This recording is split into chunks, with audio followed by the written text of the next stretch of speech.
flag action. Final round of the Haas High Octane Sim Cup Series. I will be joined by your host here, Will Tiller, and kind of not on camera. Guys, take it away.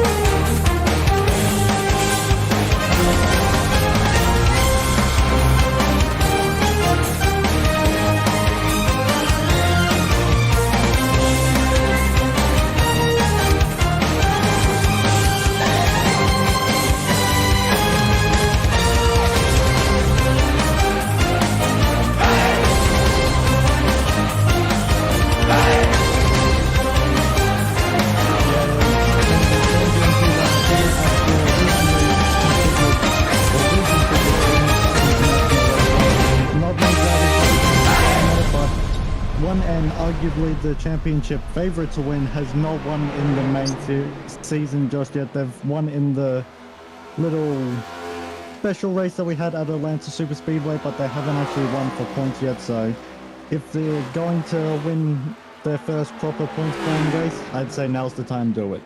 Yeah, that's speaking of Nick Alford, the commissioner, the admin here in the High Octane Sim Series. He won the All-Star race midway through the season, but has yet to get a regular season victory or a playoff victory for that matter there, But he is on top of the table right now by about 14 points. And let's see if we can bring up our points leader, Nick Alford, into the chat real quick to see if he can give us an insight of what his mind's going to be like here tonight with everything on the line, all the marbles on the table here tonight. We are joined now by Nick Alford. And Nick, you're going to you're warming up real quick here before this green flag drops. You're our points leader here in this championship race.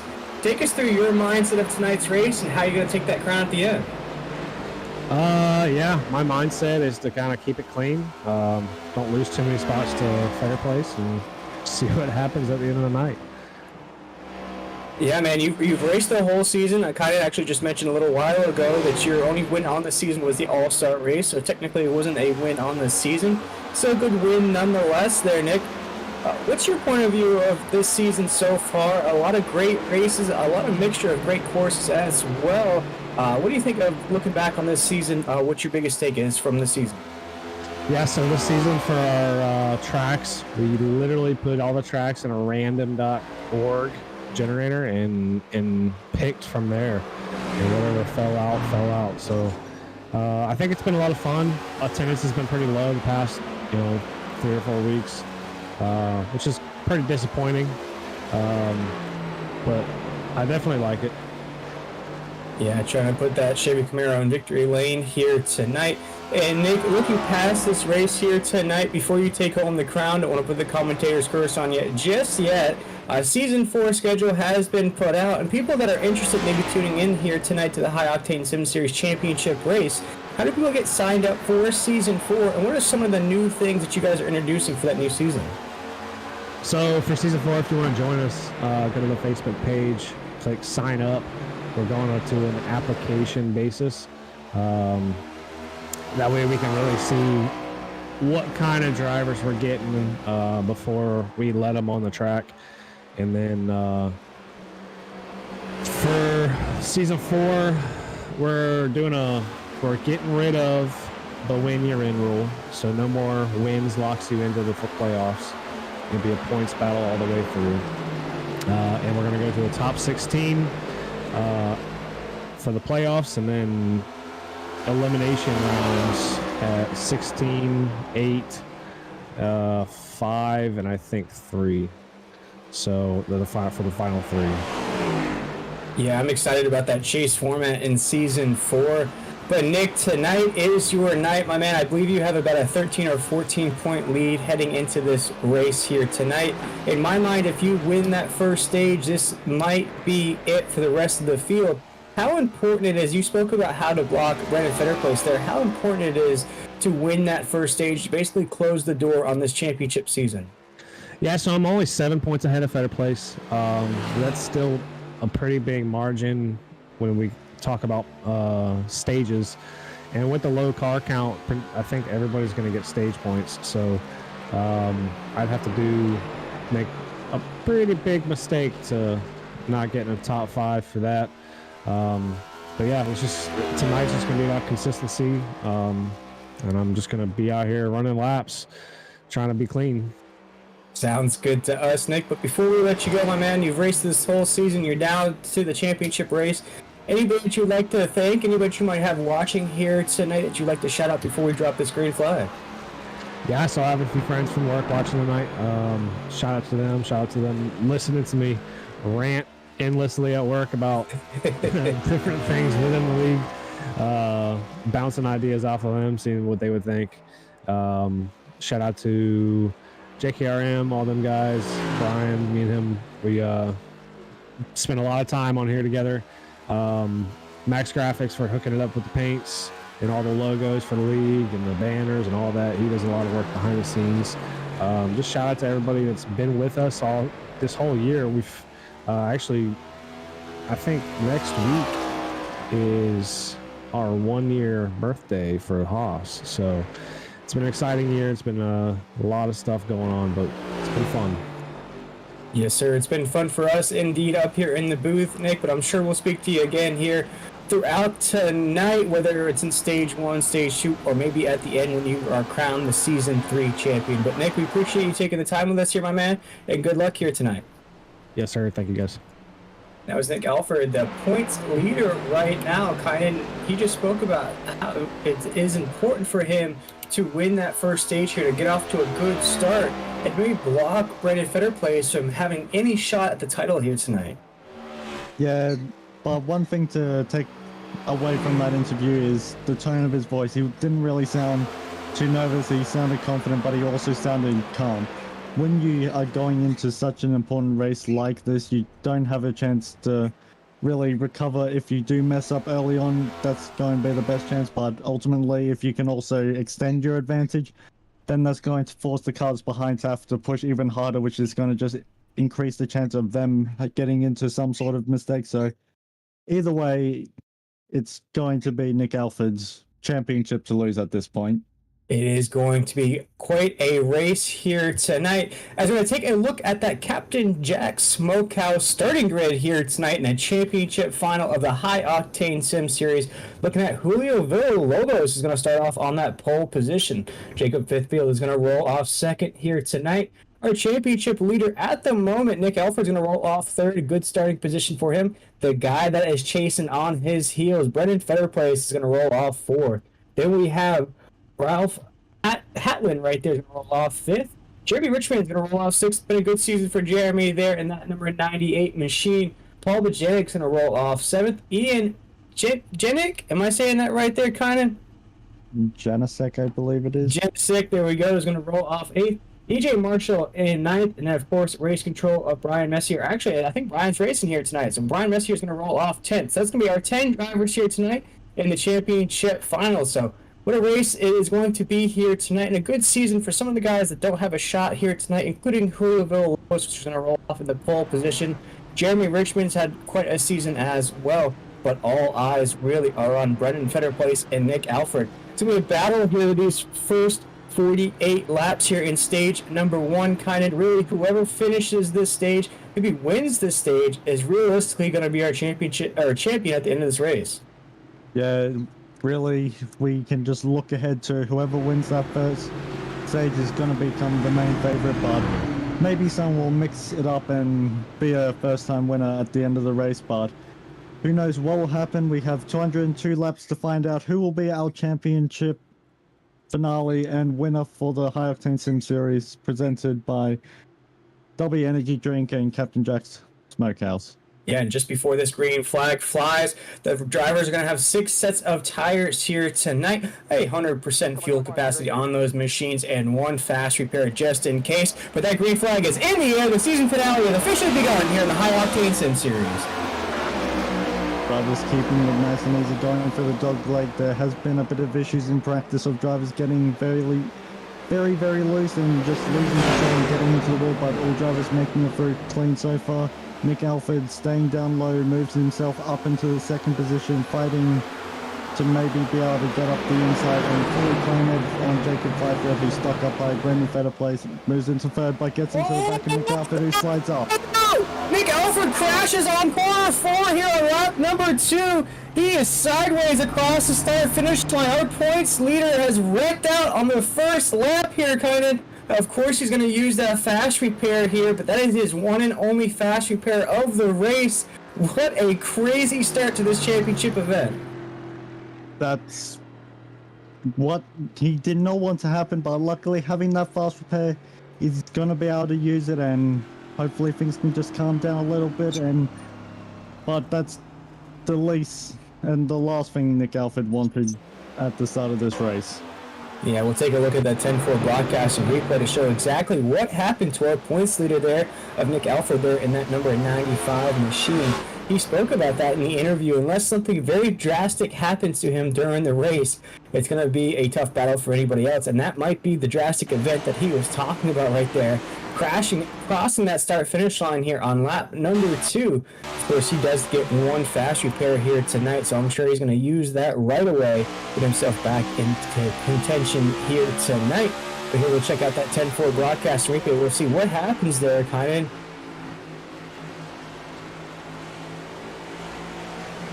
Ooh. May have looked like Nick Alford had to check up ever so slightly, and the 20 just had no time to really react. And with Nick Alford not really getting on the power, it meant that the 20 was able to close in that little extra couple of inches. And when the cars are getting loose on exit, it doesn't take a lot to send them around. No, not at all. And that's the guy that's nipping on his heels in the point standings as well. Who's nipping on his heels right there. That's Brendan Fetter Place in that 20 machine. Brendan right now is in the 4th position. Nick Alford now is going to be around the 9th position when we drop the green flag here once again. But kind of, we couldn't even get through one lap. We thought it was going to be kind of a long green flag race here tonight with only 10 drivers racing in this championship finale. But geez, that's one caution there in one lap, so we'll see how the rest of this race proceeds. Yeah, especially this early on in the race, our 2 main contenders to take home the championship are now going to be starting at the back and have a lot of ground they have to make up on this restart. Yeah, a lot of ground indeed. It might just open the door for one of the other drivers that are very, very on the outside looking in, the slimmest of margins to have a chance at the championship here tonight. One of which is Jeremy Richmond there in the 3rd position. He is right outside of the points leader, I believe about 3rd or 4th on the table currently, but with a win in the stage and maybe another stage victory, he might have something there at the end of this race for Nick Alford. But right now, Nick Alford, our points leader, is going to be in 3rd place. The 2nd position there in the points table is going to roll off 10th here. Once this green flag flies once again from Phoenix here, we are live on 10-4 broadcasting on YouTube, Facebook, and Twitch. There goes the pace truck right there. We're going to go green flag racing here once again in the championship finale of the High Octane Sim Series. With the pit road being so far back on where the pace car pulls in, you have a long way that you have to wait before you get to the Geico restart zone. A couple of years ago on Phoenix, on iRacing, you could go on the back straight away, which we're currently going through, but now we're getting to the updated real life time. We come around the final corner and we're going back to green here in the High Octane Sim Series finale. You see the green flag has way through the road. It's going to take us down to corner number 1. A tricky corner there. See if he can keep it right there. That was very tight there, Kyan. We have contact there on the backside. The car is working out right there. Nick Alford barely avoided that. Oh my goodness, that would have been disastrous. I was looking on board on the 97. I thought I heard tires squealing, and the next minute I know there was a big pile up going on in turn 2. Gosh, and Nick Alford. Yeah, and Nick Alford barely avoided that. That would have been his 2nd wreck in 2 laps there. But take a look at that 10-4 broadcasting replay to show exactly what occurred there. There's a bunch of cars tied up in that kind of. They're just getting loose, trying to run down between the 2 grooves, and just then snapped up into the field. And when you get in that situation, there's not a lot that you can do when the car's starting to step out on you. Yeah, and maybe we can ride on board with that 95 of Nick Alford, because if you see right there, he is on the inside right as all that action ensues. Oh my goodness, that is so close. Reef Hatlin had a lot of neck code from someone, and real unfortunate to get involved in that, and really everyone involved, nowhere anyone could really go to avoid that, although the 97 and someone else was having their own little incident, so just multiple little things going on all at the same time. And you saw right there from that cockpit point of view right there, that wreck happened just at a split second in front of Nick Alford. You know, if he was involved in that one more time, that would probably be it for him. He would have a very damaged race car. He'd have to roll on the back of the pack if that race car could even be able to be ran on the track. But for Nick Alford, you got to be sweating now on lap 8. That has two very, very close events on the racetrack already, and you just want to keep it clean here tonight. Yeah, that's something that you don't want to exactly see in front of you, but luckily when you're able to walk away from it, and then something to also take into consideration with this next-gen car, you're able to make contact with it as it just straightens itself back out, but there is only so much contact the car can make, and when you get into the wheels or the engine harden up, you're going to either have to take a tow or you're going to need to pull into the pits with a wheel hanging off. So some drivers are going to be not having their fast repair. In a way, it kind of balances things back out and has kind of brought Nick Alford back into contention. He's gained a lot of track position because of that, but it also means that his championship rival of Brendan Fetterplace will be starting on his outside. Yeah, we're going to see right now the pace lights are off of that pace truck. We're going to go green here once again. I believe lap 10 is we're going to see that green flag wave. Lap 48 is going to be the end of stage 1. We'll have that yellow flag fly and we'll have a stage break. But here goes Julio Villalobos to take that green flag here. We're restarting once again here in the season finale of the High Octane Sim Series as they're cruising down the backstretch right now, down into the restart zone. Again, Julio Villalobos is going to take that green flag. Once we go green flag racing here, once again, we've already had 2 cautions, 9 laps into this main event race here tonight. Here we go, cutting green flag once again. Julio leaving it very late to get back onto the loud pedal. It's kind of stacked people up, but it's allowed Nick Alford to get off to a very strong start, instantly going up the inside of Edwin Rockwell in turn 2. Going to keep it down low whilst Edward drifts up. He's going to go 3 wide on the corner exit, 5-wheel it on the outside, up against the wall. Edward Marshall trying to leave space, nearly getting into Alford, but they keep it all clean. Yes, Julio's still leading the race here right now, heading back towards that start-finish line. Jeremy Richmond's going to think about going to the inside right there. He's going to go below. See, big wreck behind the leaders already once again. I believe that might have been Jeremy Richmond that was caught up in that. It looked like he just went for the dog leg at a bad angle, but it seems like we may not have a caution unless the admins may throw one, considering how many cars were involved, but for now we stay green. We're staying green on the racetrack here at Phoenix. Right now, Julio Villalobos is our race leader on the racetrack with 12 laps into this race. Brendan Fetterplace now worked himself up in the 2nd position. EJ Marshall right there representing the Esports Racing Association is right there in the 3rd spot. And Nick Alford, our points leader, is in the 4th position currently here. And the caution is out here at Phoenix. Race control decided to throw it from the wreck that had ensued through the dog leg, so hopefully we can get a replay. Oh, there it is. Yeah, Jeremy Richmond just trying to cut down for the dog leg, and you see him going down low and just, well, actually maybe he didn't step out a little bit sooner down before he got to the dog leg.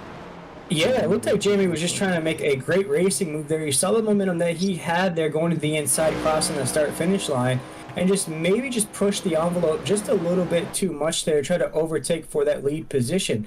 Because we were watching there on practice, kind of, if you get down there and you touch that apron too much, that car can slide up from underneath you there. And we saw it right there at Jeremy. He was trying to go to the inside there and just ran out of racetrack, it looked like. So I was just having a little bit of a closer look on my own cameras. He's gone down trying to shorten the track, cutting through the dog leg, which you're able to, and as it's just gone into the transition, it's just bottomed out and just snapped sideways, and with the pit wall being where it is, he's broken the front steering arm, and You try brake and not drift up back into the track, but when that breaks, there's not a lot you can do. And unfortunately, Brian Messer gets caught up in it as well as Ian Janicek. So multiple cars that really didn't need to get involved, unfortunately have, but just a racing deal. It did not look intentional in the slightest. Just very easy to do on this track in these cars. Yeah, very easy to do indeed. Actually, you were running some hot laps yourself there when we were off air before we came onto this broadcast here. That was an issue that you were seeing on the track yourself, is that if you go a little bit too low, those tires sit there. There's really no way to control that spin once it starts to ensue. So that's something to watch out for here with these drivers here tonight. But currently we've had 3 cautions. We're 14 laps into this race here, Kynan. We still got a good bit of ways to go, about 34 laps to go until that stage break, until we have a better idea who's going to win this championship here tonight. Nick Alford is down in the 4th position, our points leader heading into this race. But Brendan Fetter plays right there in the 2nd spot. You know, if Brandon can win this stage here with about 30 laps to go, it might really put the pressure on Nick here in the last little bits of racing that we'll have, because after that we're going to race it down to 123. That's going to be stage number 2. And after that it is a free-for-all to lap 202 to the end of the season here in the High Octane Sim Series. And I thought it was pretty said and done for who might be champion, but considering how these past 15 laps have gone, I don't know what's going to happen and who can really come out. A lot of unpredictable things can happen, and we're only 15 laps in. Yeah, only 15 laps into this race here at Phoenix. The action is hot and heavy, just like it is pretty hot up here in the booth, because we were at Phoenix. We're out in the desert here. I can hear the cactuses burning out there, kind of. Yeah, it's probably not a good thing when you have cactuses burning, but luckily I'm a bit more acclimatized to the hot temperatures living in Australia. Not a lot of rain where I live in, so it's something I'm a little bit more used to, but for people like who live in Canada or anywhere else that's typically cold, I feel very sorry for anyone who has to come all the way out and watch a race here in Arizona. Oh yeah, it is a scorcher here tonight at Phoenix. We say tonight because the broadcast is at 8 o'clock, but this race is set to noontime on the racetrack, so you know that track service is very, very, very hot here at Phoenix during this proceeding here tonight. We're going to go green flag racing once again. That pace truck has now peeled off to that lead pack. We're going to go green flag racing once again. Julio Villalobos is going to lead us to that Geico restart zone with Brandon Fetter placed right to his outside. It's a very, very long wait having to go down this back straight away. You can see Edward Marshall trying to get a little bit of tire temperature, which shouldn't be too hard in the tires on this very, very hot track temperature, which I'll try and get a temperature up on my end just so I can see how much. But Julio waiting a long time before getting back on the loud pedal. It's allowed Brendan Fetter place to get off to a strong restart, staying on the typical speedway banking. Yeah, as Julio Villalobos goes low side there, as mentioned, kind of, as Julio's going to try to block Brendan Fetter place there. Brendan's trying 20 to get around. Julio's getting tight there, kind of, as we're going to hit that back stretch down the corner through. It looked like Brendan Fetter place may have gone into the back of Julio ever so slightly. Luckily, Julio keeping it all nice and steady, because if he had gone sideways, I'd say it would have gone around in front of Edwin Marshall and Nick Alford. So luckily keeping it all steady, but Brendan Fetter place keeping it a little bit higher on the banking, trying to then cut down in turn 2, nearly making contact, trying to bring his Toyota Camry right up to the rear bumper of Julio to take it up the inside, but right now not close enough. Now here on lap 18, is now filtering off just a little bit. There was right on the back bumper of Julio Villalobos there to start this green flag run. And now he's lost pace just a little bit as Julio is leading the way here down into the first corner. This is the toughest corner, I would say, on the racetrack here on the exit of 2. You come very, very close to that wall. Once you hit that backstretch, it doesn't seem like any of the drivers are having difficulty with it just yet. But I feel like as this race proceeds, we're going to probably see a couple drivers scrape that outside wall here as this race proceeds. But kind of as we watch Julio lead the way here, we're under green now for the longest stretch of the race so far, which has been about 3 laps. Julio's had a good season here, has really just fought through, kind of been overshadowed by Brendan Six with all his victories on the season, but Really, Julio's done a great job of finishing in the top 5, has a bunch of top 3 finishes this year as well, has put himself in contention. Of course, there's a few race next there too that didn't go his way, but of course he is in the mix for the championship here tonight, a little further back, so it's going to be very, very difficult for him to have a shot at that crown at the end of this race, but still a great overall season for Julio. Ooh. It looks like Jeremy Richmond is getting loose again, but he's going to be able to keep it all under control. But going back to what you were saying about Julio, yeah, he hasn't been able to have some of the luck that he maybe have wanted, but he's been able to place well at races, and when you can just learn something and carry that momentum through, it'll be a good little boost to his confidence, and hopefully can get a bit more luck in future seasons to come. Yeah, and I would say, kind of, as we watch him still in the lead here, he's holding off Brendan Fetterplace there in that 20 machine right behind him. But looking at his stats for the season there, kind of course, he's ran 12 races this year, so a full season. He has 7 top 5s and 11 top 10s. So one of the most consistent drivers across the board, other than our points leader of Nick Alford with 9 top 5s and 11 top 10s. The only other guys that have had better seasons as far as win-wise, Brendan 6 with 4 wins, and Jeremy Richmond with 2 wins. Of course, Brendan Fetterplace in that 20 has a win as well. But really, Julio is the only driver on the season that's had a season like he's had with no race victory other than Nick Alford at the top of the table. So a great season overall for Julio here in the High Octane Sim Series, and I'll be interested to see where he finishes at the end of this.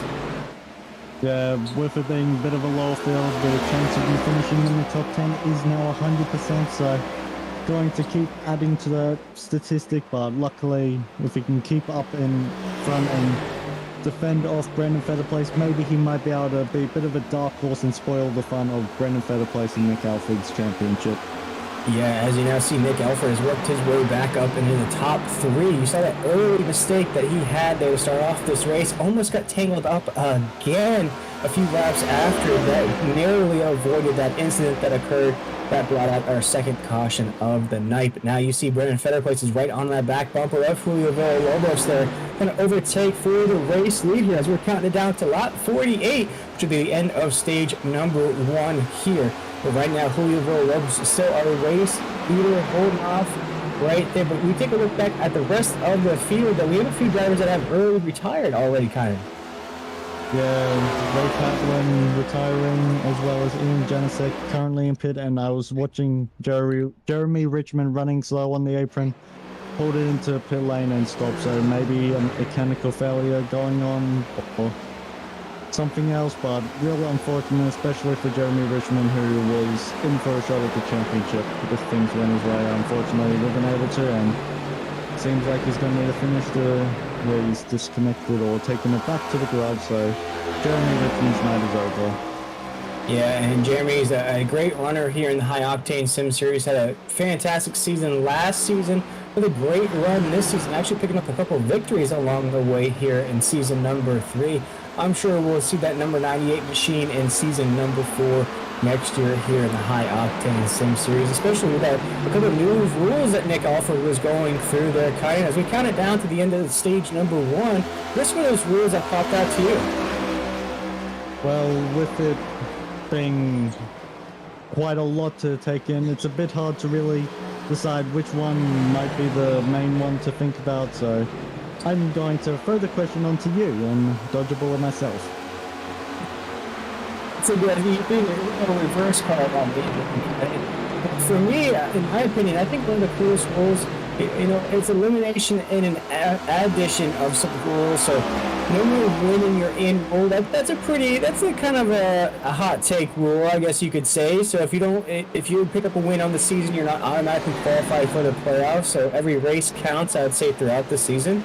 But for me, I think one of the new rules in season 4 that's really cool is that when it comes to playoff time, we're going to cut it down just like they do in the Real Life Cup Series, where we're going to start at the top, I believe it was the top 12, then we're going to go top 8, top 4 will be our championship driver. So I really like that ability because it really put more emphasis on a lot of these playoff races. We spoke about when we started this race, it's not a high attendance here in the championship race, but I feel like in that type of format, you're going to have a lot more drivers in those playoff races because it's going to be more emphasis on racing week in and week out. Yeah, with it being an elimination format, you can't just take a week off and be like, oh, I'll be fine. I'll be able to race for the championship still if I miss one.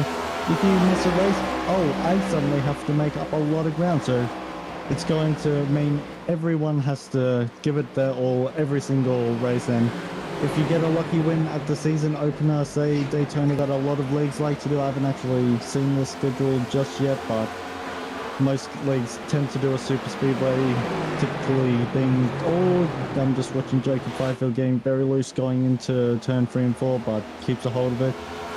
If you can win at Daytona, some see it as more of a gimmick win and something that's just given to you, even though there's a bit of skill there, but say typically slower driver gets there and then has a bad rest of the season, whilst other drivers just run consistent and just keep out of trouble, at least then they won't get penalized for it. So it's a nice little rule, but it can be a bit stressful because you have to be on it 24/7 every week. Yeah, I really love that there, Kynan, and looking at that season 4 schedule, take a look at it right now. There's a lot of cool racetracks that they hit in season 4 as well. I'm gonna take a look at that in just a second there. So I'll get that information up on my screen. Take a look here at that official season 4 schedule. And Kynan, of course, you're gonna kick off this season a little bit of a pre-season action from Talladega, but like all Cup racing starts off with the great state of Florida there at Daytona. And from Daytona, we go to Michigan, so a cool mix up there. Then after that, we hit Charlotte at night, so that's going to be a cool race there as well. And then we go to a ball right there. The race hasn't been decided there, which racetrack we're going to take on there, and fall ball in November. Then we go to Iowa, Chicagoland, Sonoma, little road course action there as well. They're going to run super late models there in the middle of the regular season, so a good mix up there as well. Going to hit Indy, Richmond at night, Watkins Glen, Darlington at night will be the end of our regular season. So 2 road courses in season 4 regular season. Kai, what do you think about that?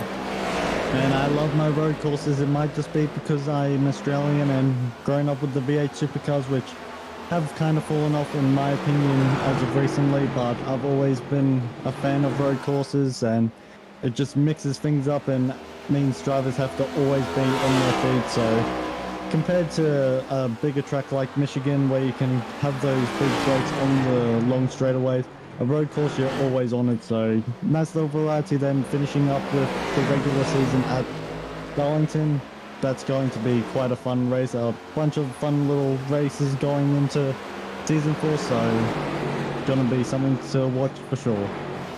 Yeah, and then we spoke about that new format for the playoffs here. As we're counting down the laps, we've got 11 laps to go here in stage number 1. Big green flag run here so far after those cautions started to rain down there. Now the drivers are really a lot more settled into the racetrack here, starting to find their lines a little bit more here as this race proceeds. We talked about that new format of the playoffs for season 4. Now the first couple races we're going to hit Auto Club in Nashville. It'll be a round of 16. Round of 8 is going to be Dover and Kansas, and then the round of 4 is going to be Bristol and Las Vegas is where we're going to have that championship race. A lot of very interesting tracks here, so especially with Vegas being there. Last year in the Gen 6 it's been quite packed racing, and I haven't actually driven them. No, that's a lie, I haven't. It was quite interesting, so a lot of different track varieties going on there, and who really knows who can come out on top. So some drivers might be just trying to refine their form and get a bit more experience with the car to take it into next season. Yeah, it's talking about next season. This might wrap up the championship here. We're counting down just about 8 laps to go here in stage number 1 the next time across that line. Julio Villalobos is really doing a great job of holding on to that lead. He seems to like Phoenix a lot here tonight as we're cruising through that Geico restart zone across the line here on lap 4. You can give us about 8 laps to go here in stage number 1. Brendan Featherplace is second on the points leader. He is second right now on the grid. Nick Alfred, our points leader, is currently 3rd. So, I'm not a mathematician, but I'm not sure if Nick finishing 3rd is really going to close the book on the championship. I really feel like it might be a little bit more open, if anything, there.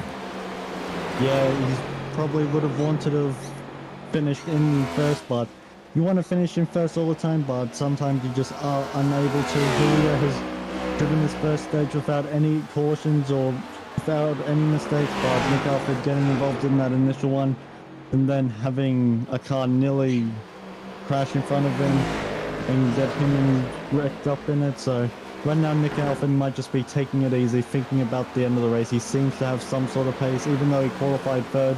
He's still got the performance there, and sometimes you just need to take it easy and not overdrive the car and make mistakes. So Nick Alfred seeming to just be taking it easy, thinking about the end of the race. Yeah, really. But the thing about it is, though, kind of he has some traffic around him. Whether these guys want to try to get by him here on the racetrack, he still has some traffic that he has to associate with. Whereas Julio Villalobos and Brandon Federplace just have themselves to have to worry about up there. So, you know, if Nick tends to lose a little bit of speed here as this race proceeds, maybe has a little bit more mistakes as well. Not many cars left on the racetrack, and you can see fifth field right there has some issues coming off of corner number 4. That might be an issue that Nick Alfred might face here as this race proceeds. Yeah, it looked like Jacob may have gone on the power a little bit too soon and has just stepped the car out sideways. But he quickly got out of it and just let the car settle and just eased himself back into the throttle down on the apron. So real smart not to spin it back up into the field and just having the presence of mind to just take a step back and just finish the stage up, which were 2 to go in stage number 1. Yeah, we got about 4 laps to go here in stage number 1. Stage is going to end at lap 48 here. And check it, the yellow flag is out on the racetrack. The 97.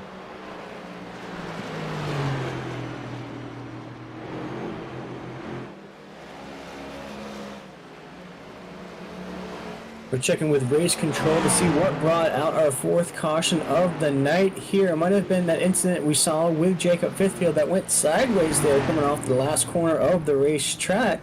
Just going to take a look here to see what may have brought that out, and we'll have to check too. You know, Maddox, we'll bring you up here in the booth as we see the drivers heading down pit road here. Is that going to bring the end to the stage there here on lap 45? I believe so. I'm going to be bringing up the replay here right now.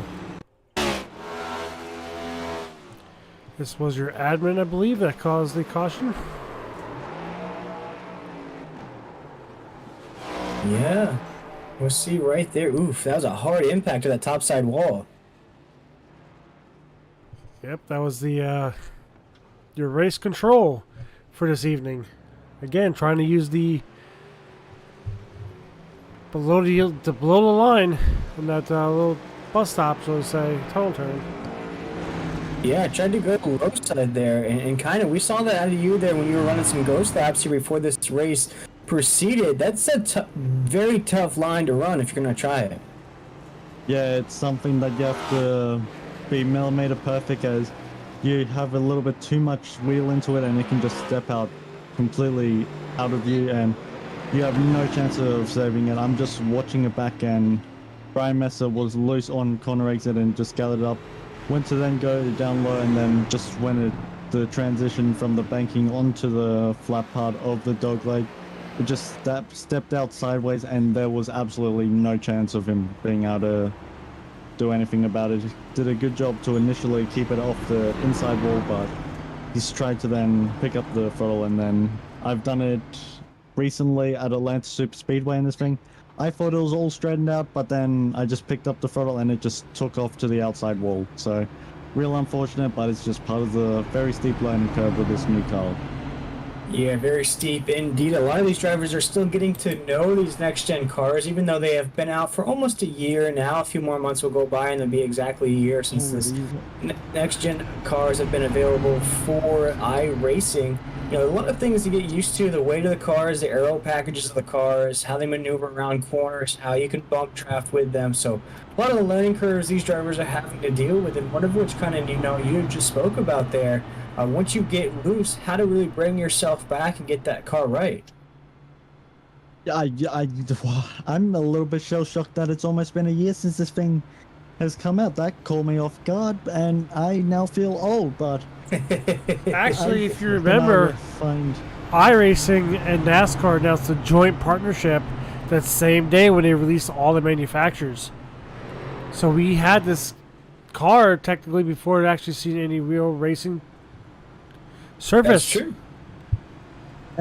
But iRacing has been constantly updating how the car drives, so one week it feels completely different to the last week, so you can't really ever get a chance to know how it's going to drive 100%, although there has been a couple of times where it's had similar characteristics, but it hasn't always been consistent. But ladies and gentlemen, that's going to be the end of stage number 1. Julio Villalobos is going to be our stage number 1 winner. And with that pit stop, Nick Alfred's going to pick up the second place finish there in stage number 1. Green flag is going to wave here as Julio is going to take us to that that Geico restart zone here at Phoenix. Congratulations for Julio picking up that stage number 1 victory. But here we're going to race it down to lap 123 with our points leader now on the outside of Julio Villalobos as this green flag is in the air. One thing to take into consideration as we come around and get into the Geico restart zone, we go back to green flag racing here in the High Octane Sim Series is the track temperature is dropping. It's gone down 2 degrees Fahrenheit since earlier in this race, so the tire wear shouldn't be as bad, and it should also be starting to, the tires should be able to stick to the track better, so we shouldn't see as much sliding around. But Edward Marshall on the low side, really up the inside of Julio. Julio not being able to carry as much momentum as Brandon Fetterplace is going to put all alongside, and Julio has to give him the space, but this might allow Nick Alfred to think about getting up the inside, but Nick just bogging down quite badly through the middle of the turn. Yeah, they've had quite a week for the Esports Racing Association with a couple other drivers picking up huge wins during this week. We're going to see if they can make it another one in the books here tonight for the Esports Racing Association team. Big things coming down the pipeline for that organization. They're going to have all sorts of racing leagues, Cup Series leagues, Xfinity leagues, modified leagues. They're going to have all sorts of things here popping up in the next year or so. A couple of races leading up to that main event in February as well. So go check them out. You can see his car right there is decked out almost like a rolling billboard here on the track there. All of their drivers out of the Esports Racing Association have been rocking those paint schemes here throughout their racing league. So right now, EJ's putting on a good show right now up in the second spot. He's had a good season here so far. Not one of the best seasons that you can really account for here, but still pretty consistent throughout the season. He is a playoff driver, has that stripe on the top of his windshield. But mathematically, though, kind of his chance of a championship realistically closed, but still trying to finish the season strong here tonight. Yeah, even though you may not be in the championship fight, you can still go for the win for the final race of the season, so that might be the best thing that he can really salvage from tonight as he drives it in quite deep going into the final turn. It's allowed Julio to be able to pull up the inside, and Julio takes the risky dead road cut, but is going to be able to keep it going in a straight line and is going to clear Evan Marshall going into turn 2. Yeah, right there is going to clear him just a little bit. But one thing that I'm noticing on the grid there, Kynan, is Nick Alfred's losing a little bit of pace. He started second here when that green flag flew. He has now dropped all the way down to 5th, so lost 3 positions since the drop of that green flag. We'll see if there's maybe something wrong with that 95, because it seems like he might lose another position on the racetrack. We might be getting a caution. It seems like Edward has been able to keep it all under control and we stay green, but it could just be a situation of Nick Alfred just taking it easy, still knowing that he doesn't have that fast repair, and gets into an incident and has to take required repairs. That's his championship done. Take a look here. What happened to EJ Marshall there? He was racing up there for the race lead. He seemed cross the start-finish line here. He's saving it around into that first little dog leg into corner number 1 and 2 right there. Maybe he just goes too low on the race surface. Take a look at that 16 machine of EJ Marshall. They're going to hit that back stretch. Oh, doesn't make contact there. Maybe just gets a little loose heading down into the corner there, kind of. You can see coming out of the turn, Julio is going to drift up. Actually, will tag the outside wall ever so slightly. Then Edward trying to get it, it just steps out sideways, but good work on that to have it fully rotate. Yeah, and that's really ice down there on that apron. You can try to maneuver your way across the ice if you will, but you have to time that acceleration just right to make sure that car doesn't slip up from underneath you there. We've seen it out of a few drivers here tonight that try to go to the inside lane, one of which was Jeremy Richmond trying to go to that inside lane. Turn the gas just a little bit too quick, and that car just slides right up from underneath you there on the racetrack. But right now, we're taking a look at a battle for second place right here. Kind of looks like Jacob Fifield trying to overtake Julio for that second spot. Yeah, Jacob Fifield having had a very, very strong performance at Watkins Glen and coming out here seemingly having pace as well, so doesn't have the yellow boards on his car, but taking it right down onto the dogleg. Got to be careful when coming back up not to get into the car on the outside. It's going to keep it down low, and Julio's should have the momentum going out of the turn. Yeah, looks like Julio's going to hold on to that second spot right now. Try to hold we might Jacob have a caution. We might have a caution on the racetrack there. Kind of good spot. Nothing just yet here from race control. No caution on the racetrack here on lot 59. Still staying green on the racetrack. Brendan Fetterplace is still our race leader right now. Villalobos, we saw him holding on to that second spot. And there goes that caution flag on the racetrack here at Phoenix. I was looking a little bit further back at the 25 as it happened to happen. So I'm surprised that iRacing waited as long as they did to bring out a caution. And that looks like that's Ian right there in that 25 machine. Just really couldn't. We saw him getting tagged up a few times here tonight. That might be it for that 25 machine. Looks like he's just burning some donuts down, knowing that his night's over there, because that race car is probably very, very damaged there, and I think he may have already taken his fast repair. I believe Ian did, but the car just was not wanting to be settled throughout the entire back straightaway, and then he's tried to pick up the throttle and then it's just stepped out from underneath him. Then he's tried to save it, but the car just did not want to do anything right, and real unfortunate for Ian. It's very easy to do with the car being as unpredictable as it is at times, so luckily was able to keep it all to himself and wasn't in any big pack. So, and lucky for Nick Alford, who was directly in front, so it could have been a lot worse. It really could have here, but we are 60 laps into our season finale here in the High Octane Sim Series.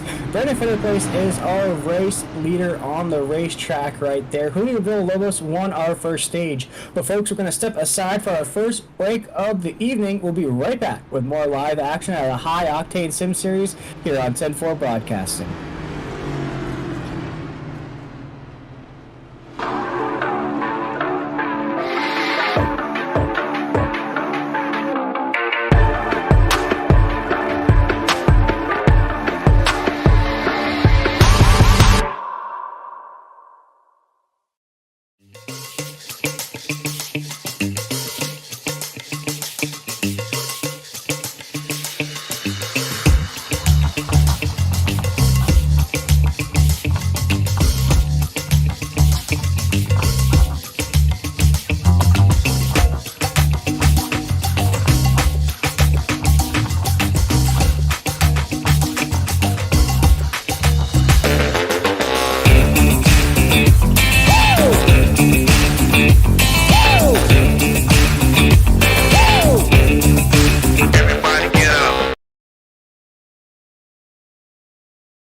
We are back here from Phoenix here in the season finale of the High Octane Sim Series. We've seen Julio Villalobos win that first stage there. We've seen Nick Alford, our points leader, have I would say a little bit of a difficult start here to tonight's race. Still has a great chance of that championship at the end of the race here tonight.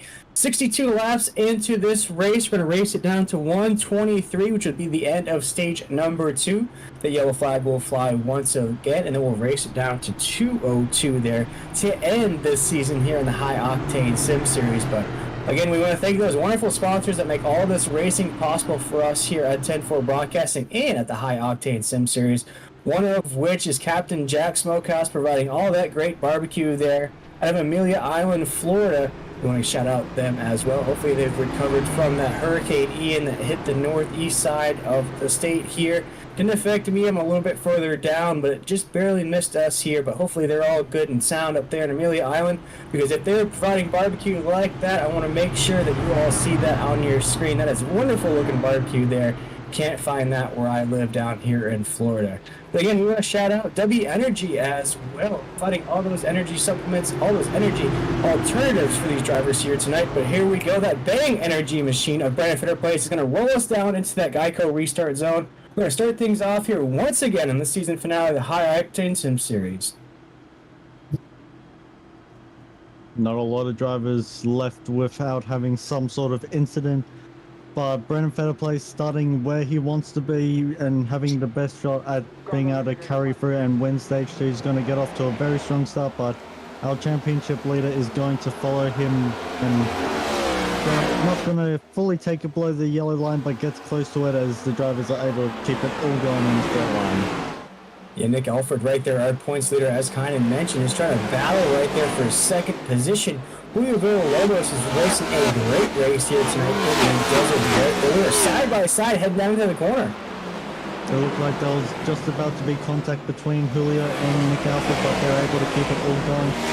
Julio's trying to get the run up and is going to be out. Oh, I say that as he goes a bit too sideways to be able to carry any speed, is going to drop all the way back, but he's going to do a very excellent job on keeping it going in a straight line.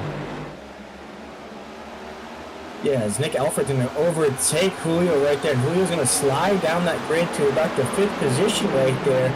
You see Nick Alford now is trying to chase up to Brennan Fetter Place there. Right now, Nick Alford's in the 2nd spot on the racetrack here on lap 66. But you see them stacking up behind Nick right there. Looks like Brennan's found the speed, and everybody's just trying to get around Nick now for the 2nd spot. Yeah, with Nick being up in a position to pick up some very strong points, he's just got to keep it all under control. One small mess up and into the wall and his night will be over, so just needs to be taking it easy as he is, but with so many drivers behind him, surely one is going to catch up to the back and might think about overtaking. And you see Fitfield right there on his back bumper. You also see Edward Marshall right there. From that early mistake he just made a little while ago, has recovered nicely here tonight, has put his race car back into contention as well. Just outside of that point of view as well, you see Julio Villalobos there in the 5th position. There's a lapped car in between him and EJ Marshall right there. See if Julio can overtake that lap car, and he does just that, going down into corner number 1. Still Nick Alford right there in 2nd spot. It's now trying to hold off Edward Marshall there for that position. It looks like Edward has that speed to get around him here. It's just, when is he going to make that move? I thought I saw Fifield go below the yellow line for the dog leg and didn't see him reappear as I'm looking on board my camera. Yeah, he did just step a bit too sideways, but kept it out of the wall and just going to lose some track position. Right there, it's just a battle for second ensuing here on the racetrack. And you know, kind of one of my questions to you, as Brendan Fetter Place is leading this race here tonight, he was 2nd on the points table coming into tonight. If he leads the most laps, he wins stage number 2. Don't want to put the commentator's curse on him just yet. Wins stage number 2 and then wins this race here tonight. Do you think mathematically that'll be enough to take that championship from Nick? I mean, that sounds like a lot of extra bonus points that we'll be picking up, so the only way we'll be able to find out is at the end of the race. A lot can still happen, but right now Brendan is putting himself in the best position to be able to take the championship trophy home. And what a surge it would be out of that 20 machine. Brendan's really come on strong here in these playoff races. Now, I wasn't around for the regular season there, Kyan. What kind of regular season did Brendan Fetter Place have in that 20 machine?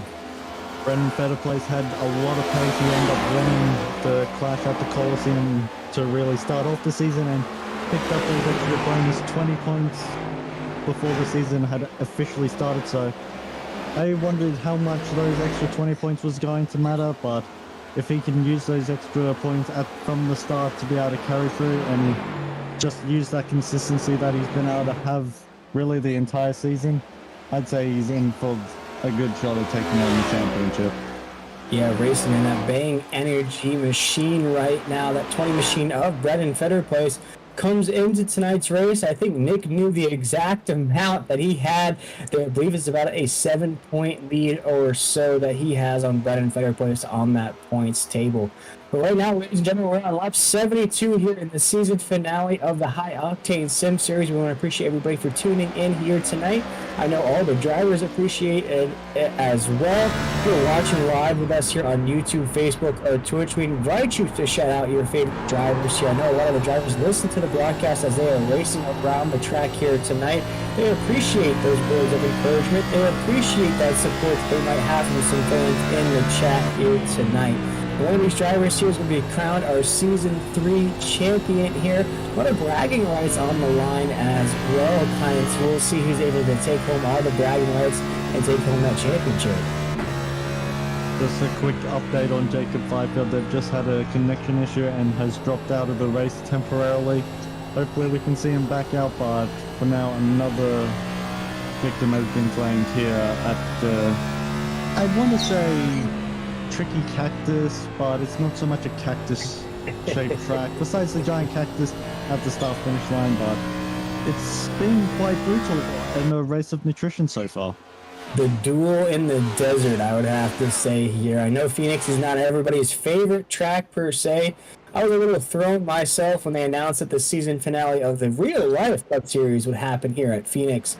We're all used to it happening in South Beach Homestead Speedway here in Florida, or even Vegas would make sense as well. But to have the championship race here in the desert doesn't make sense to a lot of people. But here tonight, the championship race for the High Octane Sim Series is taking place here in the desert.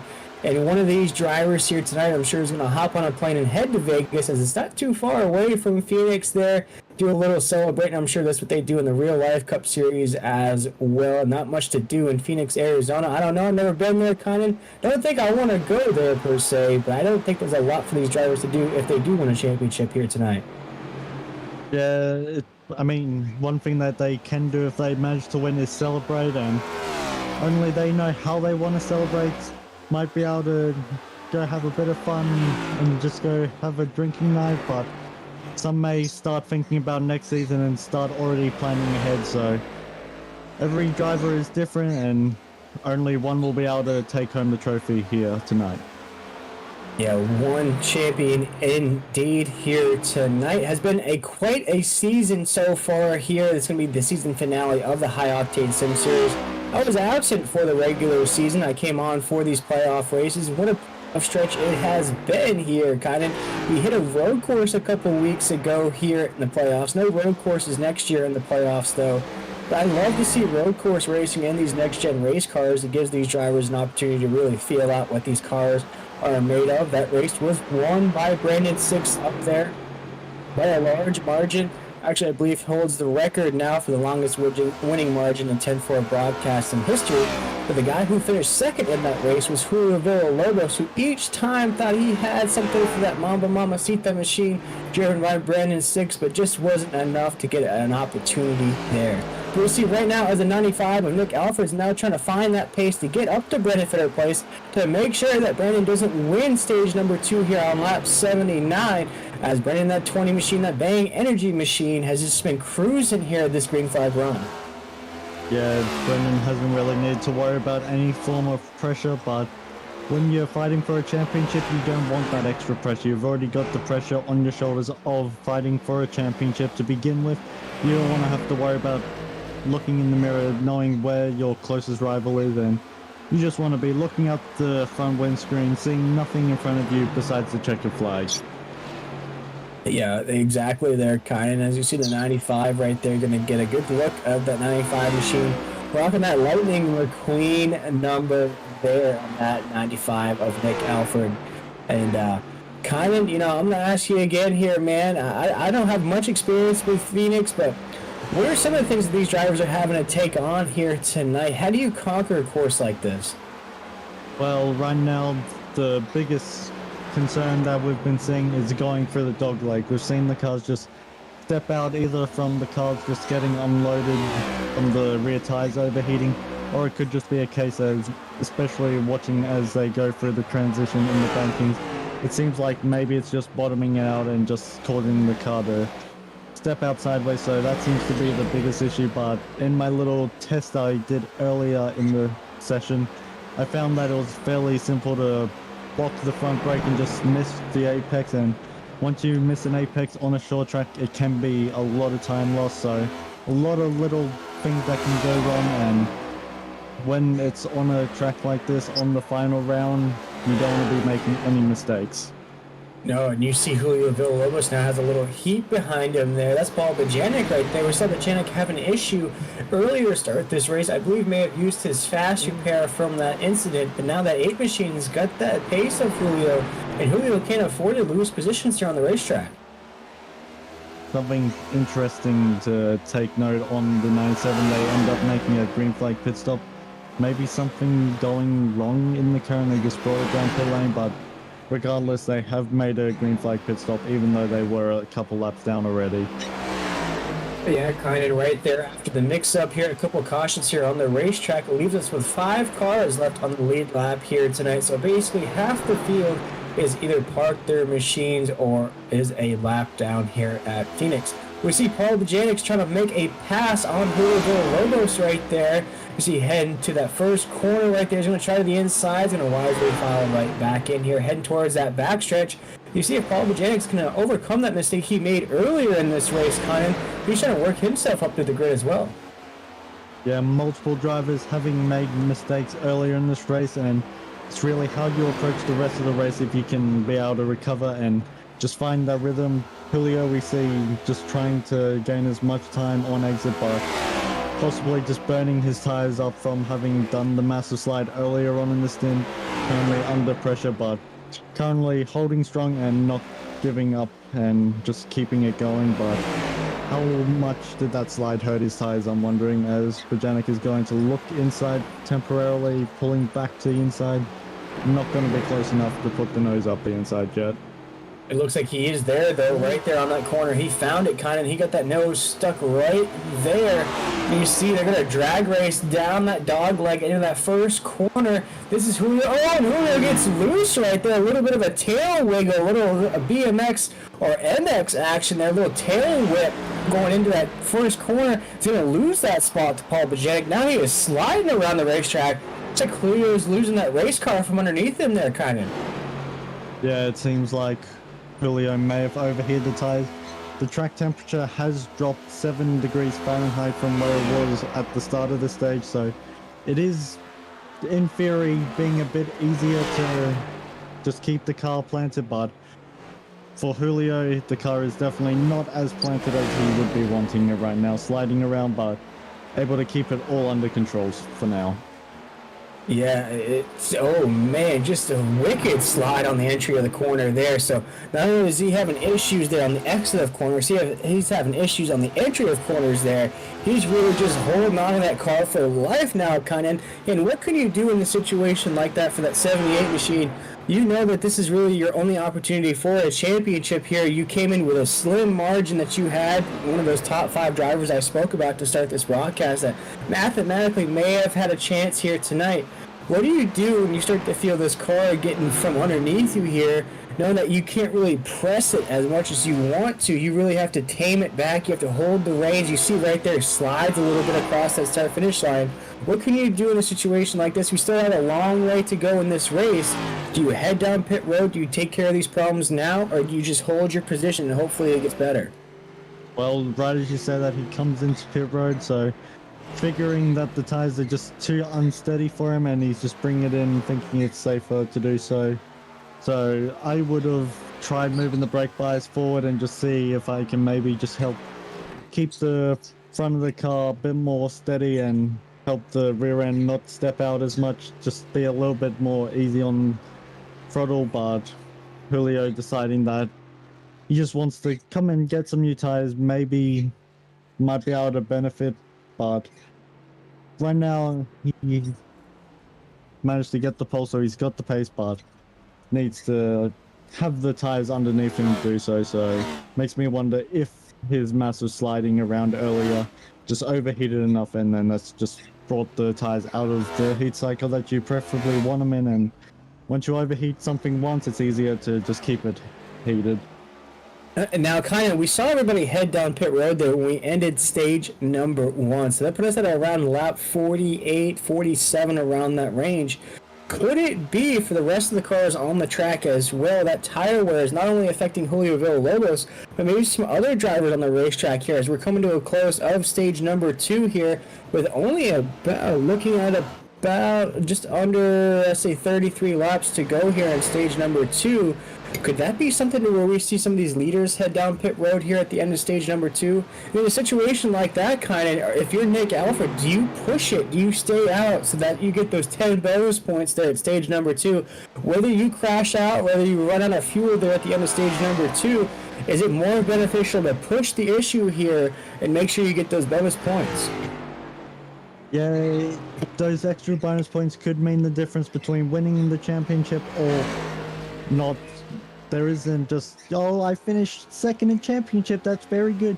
No, when you're in the championship and you're in the championship favorite spot, you don't want to just finish second, you want to win it, so you want to do everything you can to put yourself in position. And something that we may be seeing is just fuel cycles, so maybe some drivers don't have enough fuel, but looks like Nick Alfred has brought it down pit road. Yeah, just as we were talking about that there, I saw that 95 head down pit road. One driver that has not headed down pit road just yet is our race leader on the track. That's Brendan Fetterpost in that 20 machine. Looks like he might be thinking about it, though. They're kind of starting to lose a little bit of speed on that corner.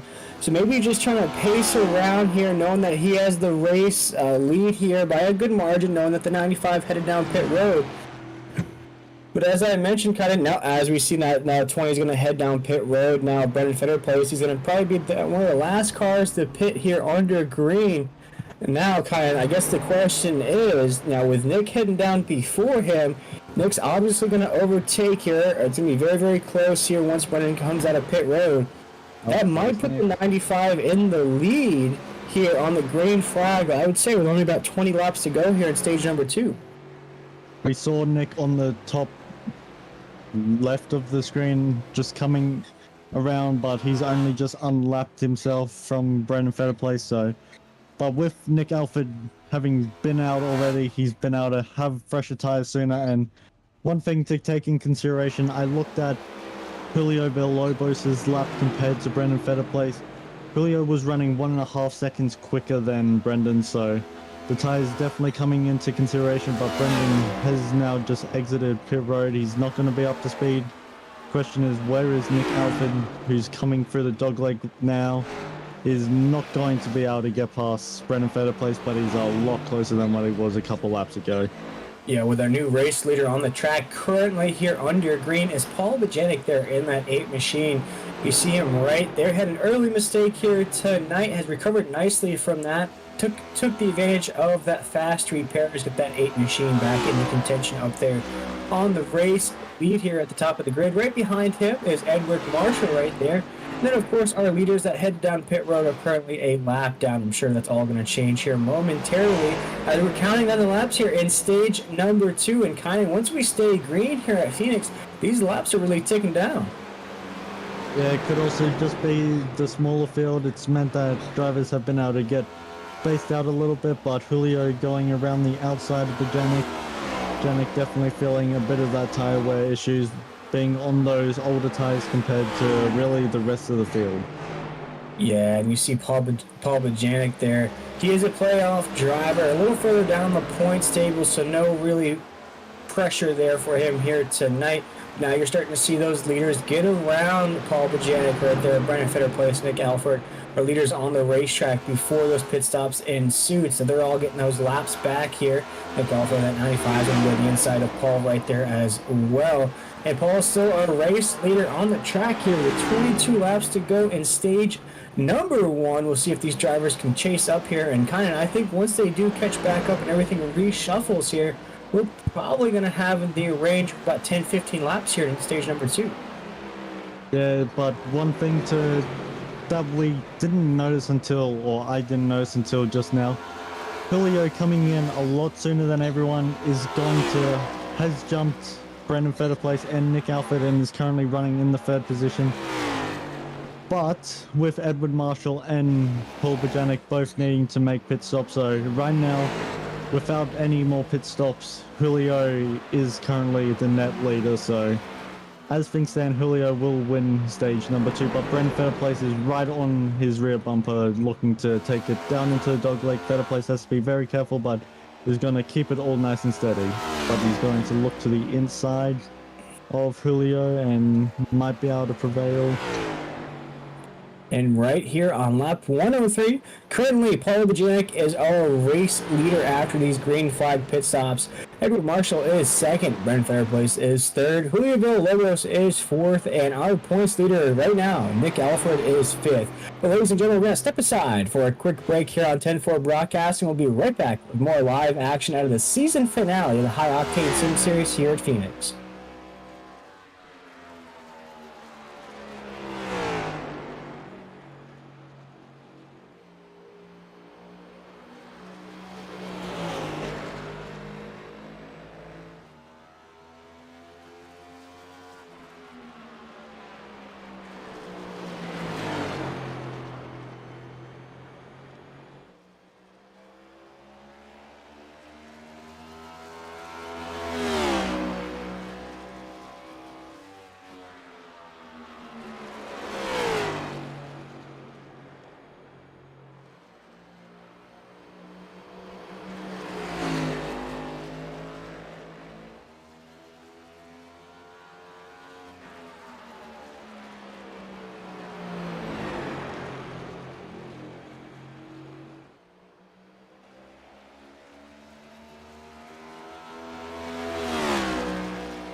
And we are back here live at the High Octane Sim Series.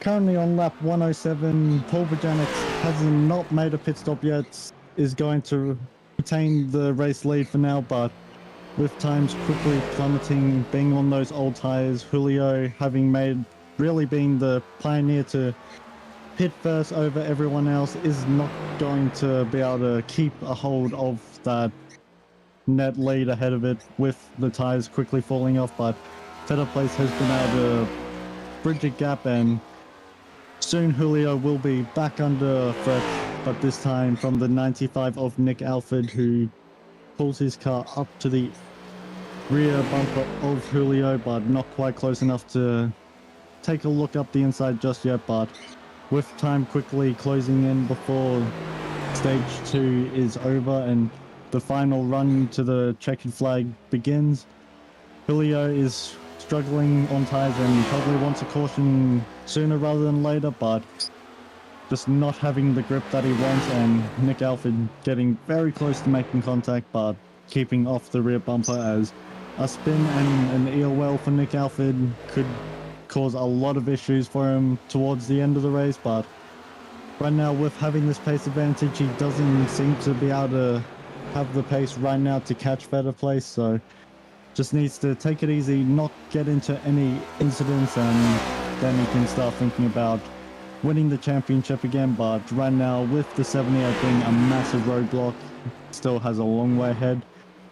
Julio drifting up a lot sooner on corner exit than Nick Alford, but still able to carry enough speed to keep being a thorn in Nick Alford's side.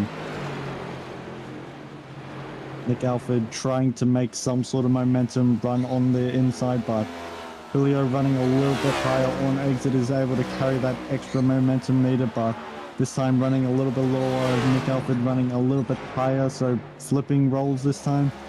Julio might have not been able to carry enough momentum, but it seems like there will be enough. Nick nearly getting the nose up the inside. It's very, very close. Nick having to back out not to drift into the outside waiting driver of the 78 of Julio Villalobos. This time does have the inside and is going to pull up the inside and pass Julio, but will he be able to keep it under control as Julio seems to be trying to maybe do a switchback, but not going to be close enough, and Nick Alford can now start bridging the gap and should be able to do so as he starts catching up to the rear bumper of Edward Marshall. Edward Marshall currently running in the third position. Over a second slower, gets a bit of a bump from the 95, but is able to keep it all under control. Big wobble from the 16, but everything's all under control. It's allowed Julio to be able to put the nose up the inside of Nick Alford, catching the apron ever so slightly, drifting up the track, but luckily Nick Alford had carried enough momentum to stay clear and is going to pull ahead of both the 78 and Edward Marshall and puts himself up into the third position. Still on track and still our current leader, Paul Bajanic, still having not made his pit stop. Last lap from Brendan Fetterplace in second place, a 28.823, whilst Paul Bajanic ran a 30.6, so nearly 2 seconds slower than Brendan Fetterplace. When with the laps quickly ticking down, Paul Bajanic is going to need a caution right now if he wants to be in for a shot and going to benefit, but with the field being a bit too spread out, the Bojangles number 8 Chevrolet is having a hard time finding the pace to be able to keep out ahead. Last lap was a 30.499, whilst Fatal Place was a 28.865. And I could go for some Bojangles right now. They're kind of, I'm sure you don't have Bojangles in Australia, but they make the best chicken biscuits you can find. Right now, Paul Bajanic still our race leader, but you see Brendan Fairplace there in the second position on the points. He was going to overtake Bajanic right there to the inside. Going to overtake now for the race lead here with 7 laps to go here in stage number 2. What a huge stage win it would be for Brendan Fairplace here. He's going to overtake here on lap 116. Try to get this stage victory from Paul Bajanic. Now Paul is trying to realize that there is issues with that 8 machine. He might have to head down pit road as those tires are a little worn on that race car. You see Brendan Fairplace there, and that 20 machine has checked out here on lap 117. There goes Paul down pit road. There was a fairly large tire fall off that last time by, so maybe hitting 0% wear on the tires and could be a contributing factor as to the massive tire and speed loss, but having to wave the white flag brings it into pit road. Real strong run to lead as many laps as he did though, but it does mean that Fair Place has the lead and not many laps until the stage 2 caution. That's going to give Fair Place a nice chunk of points to carry the championship hope through to the final little run to the checkered flag.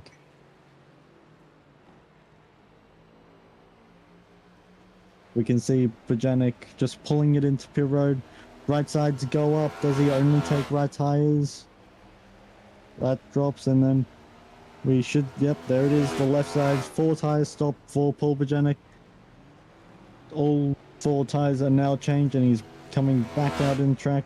Jacob Fifield has joined back, so we should see Fifield back out on track fairly soon, which is a real shame that had those connection issues, but on these online services, sometimes the inevitable can happen, and being Australian, I know my fair share of bad internet connections, but luckily I haven't had a disconnection happen during a league race, but real unfortunate for Jacob Fifield, but great to see him not give up and should come back out on track. Yeah, here on lap 120, we are having some technical difficulties of our own here on 10-4 Broadcasting. Looks like our producer had to step away for just a short while here, but here on lap 121, that caution flag will fly on lap 123, and it looks like that stage victory is going to go to Brendan Fairplace there in that 20 machine. It's unfortunate we can't see that 20 cross the start-finish line here at the end of stage number 2. But right there, you see right behind him there, kind of Nick Alford right there is going to finish second here. And with all the math, everything adding up here tonight, this championship finish is going to be very, very close here when we end things on lap 202.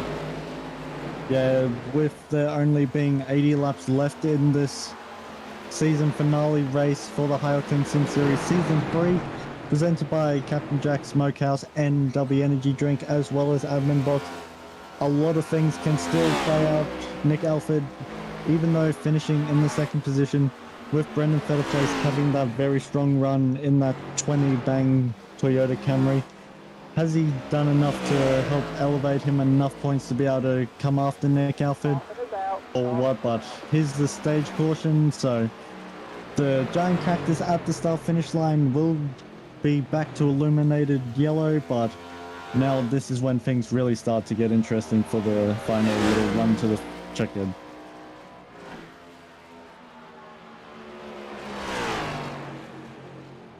Julio Villalobos, after having quite a scary little slide through the dogleg, is going to elevate himself up into the third position, so good little recovery. And with the final run now starting, you may have had that slide earlier on, but with you now having that caution to reset yourself, bring everything back together, come and get new tires, is he going to be able to take it all the way to the front? But I believe with him finishing third, he is going to now be mathematically eliminated from the championship fight, unfortunately, but brings it into pit road, get some new tires, saw some fairly heavy tire wear going on from Julio, so he's probably going to be very happy. I believe kind of, we can't see him on the screen, but I believe you are catching up with our stage number 2 winner here, a second place on the points table right there. Kyan, I believe we have Brandon Fairplace on the radio. Take it away. Hey Brendan, do you have a copy? Yes, sir. What's going on? So, that seemed like quite an eventful little stage there. A lot of green flag running. How was the tire wear coming into effect? It's big time in effect. I mean, these tires are wearing so fast.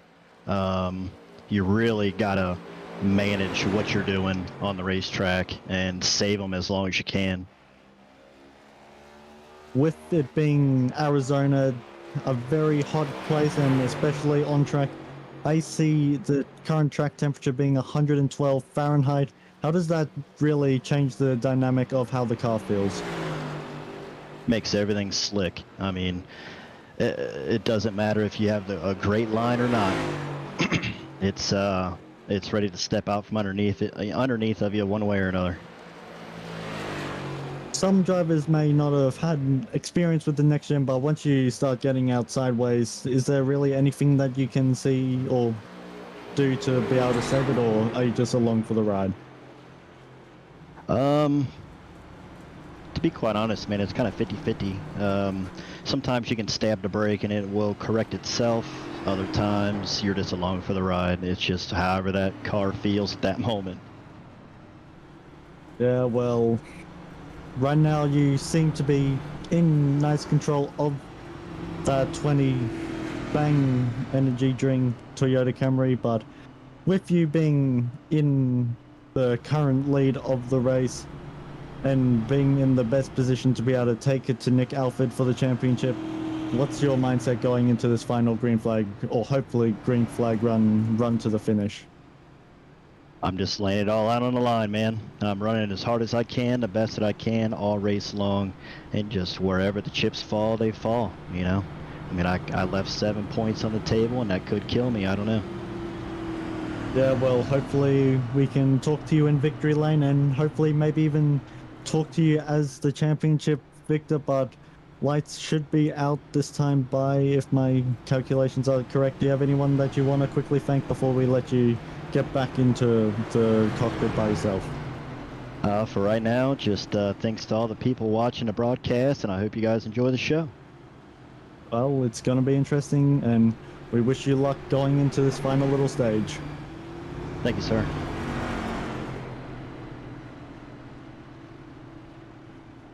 That our stage 2 winner, Brendan Fetterplace, seems fairly calm, but I don't know how calm he really is with Nick Alford, the championship favorite to win. The two championship protagonists on the start or first row of the grid, coming around to get the green flag for the hopefully final time in the High Octane Sim Series Season 3. Yeah, this is the championship race.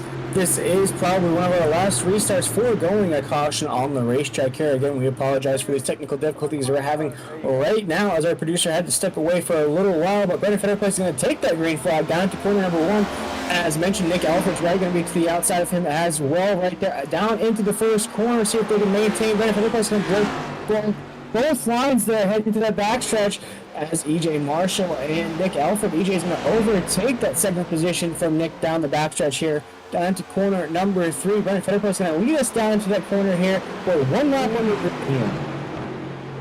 Nick Alfred getting into the rear bumper of Edward Marshall, which did upset the 16 Ford Mustang. Nick Alfred had to then get out of it and will lose a position to Julio, but could have been a lot worse if there was a spin. Nick Alfred would have had to start at the rear end of the grid, and that's going to make his charge for the championship a lot harder. So with Brendan Federer being out in the lead, this is just helping him and hurting Nick Alfred a lot more. Yeah, right there. We're taking a look at Nick Alfred has now lost a few more spots on the racetrack, as Conan just mentioned, down to about the 4th position on the racetrack. You know, the more Brendan, we spoke about this, Conan, here earlier on the broadcast, the more Brendan Federer leads this race. So if you're thinking about most laps led, and that was close. EJ Marshall just had that thing slipping and sliding, and the only car that he could have made contact with was the 95 of Nick Alfred, so it was a great job of saving that race car out of EJ Marshall. But back to what I was saying there, kind of here, we were speaking about it. You lead the most laps, you have a stage victory, and then a race victory at the end. Who knows how close this is going to be? Yeah, it's really anything can happen as we close into the checkered flag, but with Nick Alfred having possibly quite a little scary moment with Edward Marshall just then, anything can happen, but Brendan Federer is putting himself in the perfect and prime position to be able to do so. You see Nick Alfred right there in the 3rd position trying to get around Julio Villalobos there to the inside. And look here again, we want to apologize for these technical difficulties that we're having here on 10-4 broadcasting. We hope they'll get those things worked out before the conclusion of tonight's race right now. But right now we're taking a look at the battle up here. Nick's trying to get back into contention there. Julio's doing a great job of blocking there, kind of. It just looked like Edward Marshall had gone sideways on exit of turn 4, but seems like our technical issues may have been fixed. We apologize, but sometimes these are little things we have to deal with. But looking up to our current leader of the race and maybe championship leader, who knows just yet? Mathematics is quite Nick Alfred's loose. Oh! And Nick is off the racetrack. He saves that race car, though. He's now going to be at the tail end of the pack. There goes Paul Bajanic, the only other car there on the racetrack, is going to come up behind him there. But that was almost a disastrous occurrence for the 95 and Nick Alfred there. But now he has a lot of cars in front of him there. Kind of, we were just talking about that. If Brennan can keep that 20 machine out in front, win the race here tonight, it is going to be very, very close at the end of this race. If Nick Alfred had have gotten into that inside wall or even the outside wall, that would have been championship done. No more chances. Great work for Nick to keep the car under control. My heart rate is racing after that, but I don't want to know what his heart rate is at right now. Me either, and sometimes I wish these drivers would strap up with maybe a smartwatch or something so we could see those heart rates there on the racetrack. But I know who is calm, cool, and collected, keeping it at a smooth 120 over 80 there. That's Brendan Federer, who's leading the race right now by about a full, almost a second and a half there at the top of the grid right there, kind of. And that's where he's been virtually all race long here tonight. Yeah, Federer has really been just keeping his car clean. We saw him get into the back of Nick Alfred, which sent Nick Alfred up into the outside wall on the initial lap coming out of 4. But besides really that only incident, Federer has just been running a flawless race, doing everything he can to put himself in contention to take home that championship trophy at the end of the night. We'll see right here on lap 137. We are counting it down to lap 202, which will be the conclusion of season number 3 here in the High Octane Sim Series. Right now, it's been Brendan Fetterplace's race so far here tonight. Julio Lobos done a great job as well, pulling off EJ Marshall down there in the 3rd position. Don't look now, kind of. Nick Alford has done a great job of overcoming, again, another mistake here tonight, his 3rd mistake of the race. He has now climbed back up into 4th, overcoming a couple positions there on the racetrack, but now has to try to make up a lot of ground if he wants to catch up to Brendan Fetterplace. Yeah, there's 2 cars he has to clear before he can get on the real chance to be able to take it to Fetterplace, but still quite a long way to go in this race. We're only on lap 139 of 202.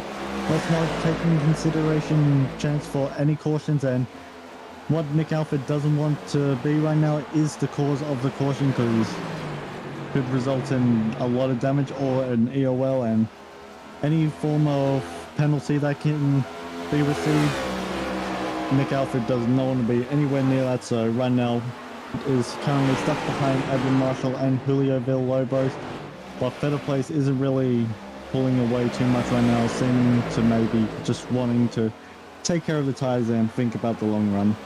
And now kind of on lap 140. Now looking at that, you got about 62 laps to go here tonight. If you're Nick Alford, how frustrating is this for you? You know, you want to get up there to the lead, or at least be battling Brendan for the lead. Well, right now you're stuck behind, let's put it nicely, 2 drivers that are really mathematically out of the championship race. You're stuck behind these guys. You've made a couple mistakes here tonight. How frustrated do you think that 95 is here tonight? Well, talking from personal experience, a couple of weeks ago at an Xfinity race at New Hampshire, I had been spun 1 lap and then hadn't quite been able to pull myself off.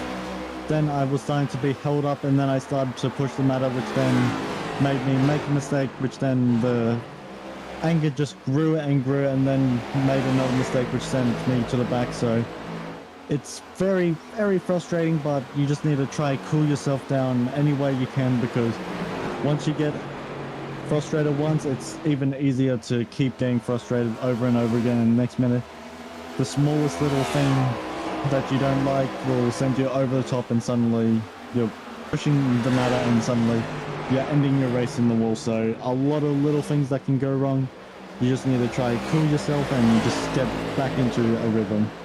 Yeah, and a DNF for Nick Alford will all but close that door on a championship here. So good point there, you kind of want to take it easy. You just want to kind of cruise around here at Phoenix. Already making a few mistakes here tonight.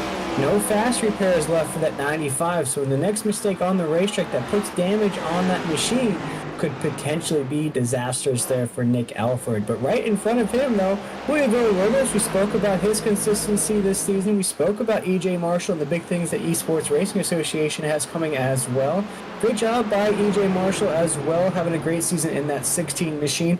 Riding it out for the full season. A lot of these drivers that you see here tonight, folks, have made it through the entire season. Now, a few drivers came on late through the season, haven't ran a full schedule, but my hat's off to these drivers to staying committed, because, sometimes real life problems get in the way. You have to take provisional, sometimes work. Some of these drivers have real life race cars as well they have to take care of, but a lot of these drivers here tonight have been through the entire duration of the season. Yeah, when you're able to show up to a league every single week that it runs, it does fill you with that dedication and shows really everyone involved that you want to be there. I've been racing in a league every single race since I first joined back in, this is going to test my memory, middle of May last year. So I haven't missed a single round, and it can get quite frustrating at times, but when you're able to just show up, it can sometimes show the dedication to the league, and then the league owner see you show up and be like, wow, people actually care about what happens here and they want to be here. So let's try to work on making this environment an even better place and continue to grow. Yeah, and grow this league has, although you're not seeing it here tonight. You know, a lot of the drivers did take a bow out of the championship race here. You know, I was involved with season number 2, which is a great season. We had very competitive races. Of course, we had the All-Star race on the dirt track at Bristol. You know, coming into this season, I wasn't around for the regular season. I came on for the playoff races, but this league has really done a great job of staying cohesive. A lot of the drivers race week in and week out. A lot of the things that are kept together here. A lot of cool rules as well. I like the fact that the yellow flag flies at the stage breaks. You know, a lot of these drivers are really well maintained. There isn't a lot of trash talking. Of course, there's going to be a little trash talking as you're racing around the racetrack here at Phoenix, but it's all respective here. A lot of veterans involved in this league as well. Kind of another thing I can appreciate and thank them all for their service here. Of course, Nick Alford's one of those veterans here on the racetrack as well. So we want to thank him for his service for our country, but also thank him for running quite a league here in the High Octane Sim Series. As he mentioned, we spoke to him to start off this broadcast, kind of. They're going up on their 1-year anniversary, and season 4 is right around the corner. Yeah, when you have a new season coming up, you then are already starting to think about it, but right now Nick Alford does not want to be thinking about next season. He wants to be just keeping his head in a good mindset and trying to figure out where he can pick up those extra couple points, as Brendan Fetterplace has been really the class of the race tonight, really not making any mistakes, and Nick Alford has come down pit earlier, hoping to maybe have those extra couple laps on newer tires, but right now, imagine how bad it would be if a caution were to come out for Nick Alford right now. That would be very bad there, as Nick Alford's going to head down pit road here with just over 50 laps to go. Hey folks, we're going to step aside here. We're going to take a short break here at Phoenix. We'll be right back here in the season finale of the High Octane Sim Series from Phoenix. Let's see, we might have a caution here before we take our break. Julio Villalobos got a little sideways there. Is able to save the race car. We were just waiting momentarily to see if a caution flag does fly for that. Nothing just yet from race control. And we'll see if he holds it there. Everything seems to be good on the racetrack. He's got he's maintaining so far. Nothing yet flying here at Phoenix. I think we're gonna stay with race control. Rear end stepping out on the 78 already, then just coming in, tries running down low, just dips the rear left wheel below the yellow line and just is enough to rotate around, but straightens himself out enough and is going to be able to keep it going in a straight line and keep us under green flag conditions. That could have been a disaster for the 95. It really could have. We're going to step aside right now for a quick break right here on 10-4 Broadcasting. We'll be right back for more high-octane action here from Phoenix.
Here once again live from Phoenix here in the season finale of the High Octane Sim Series, and it looks like we got some battles brewing here to close this race out here tonight.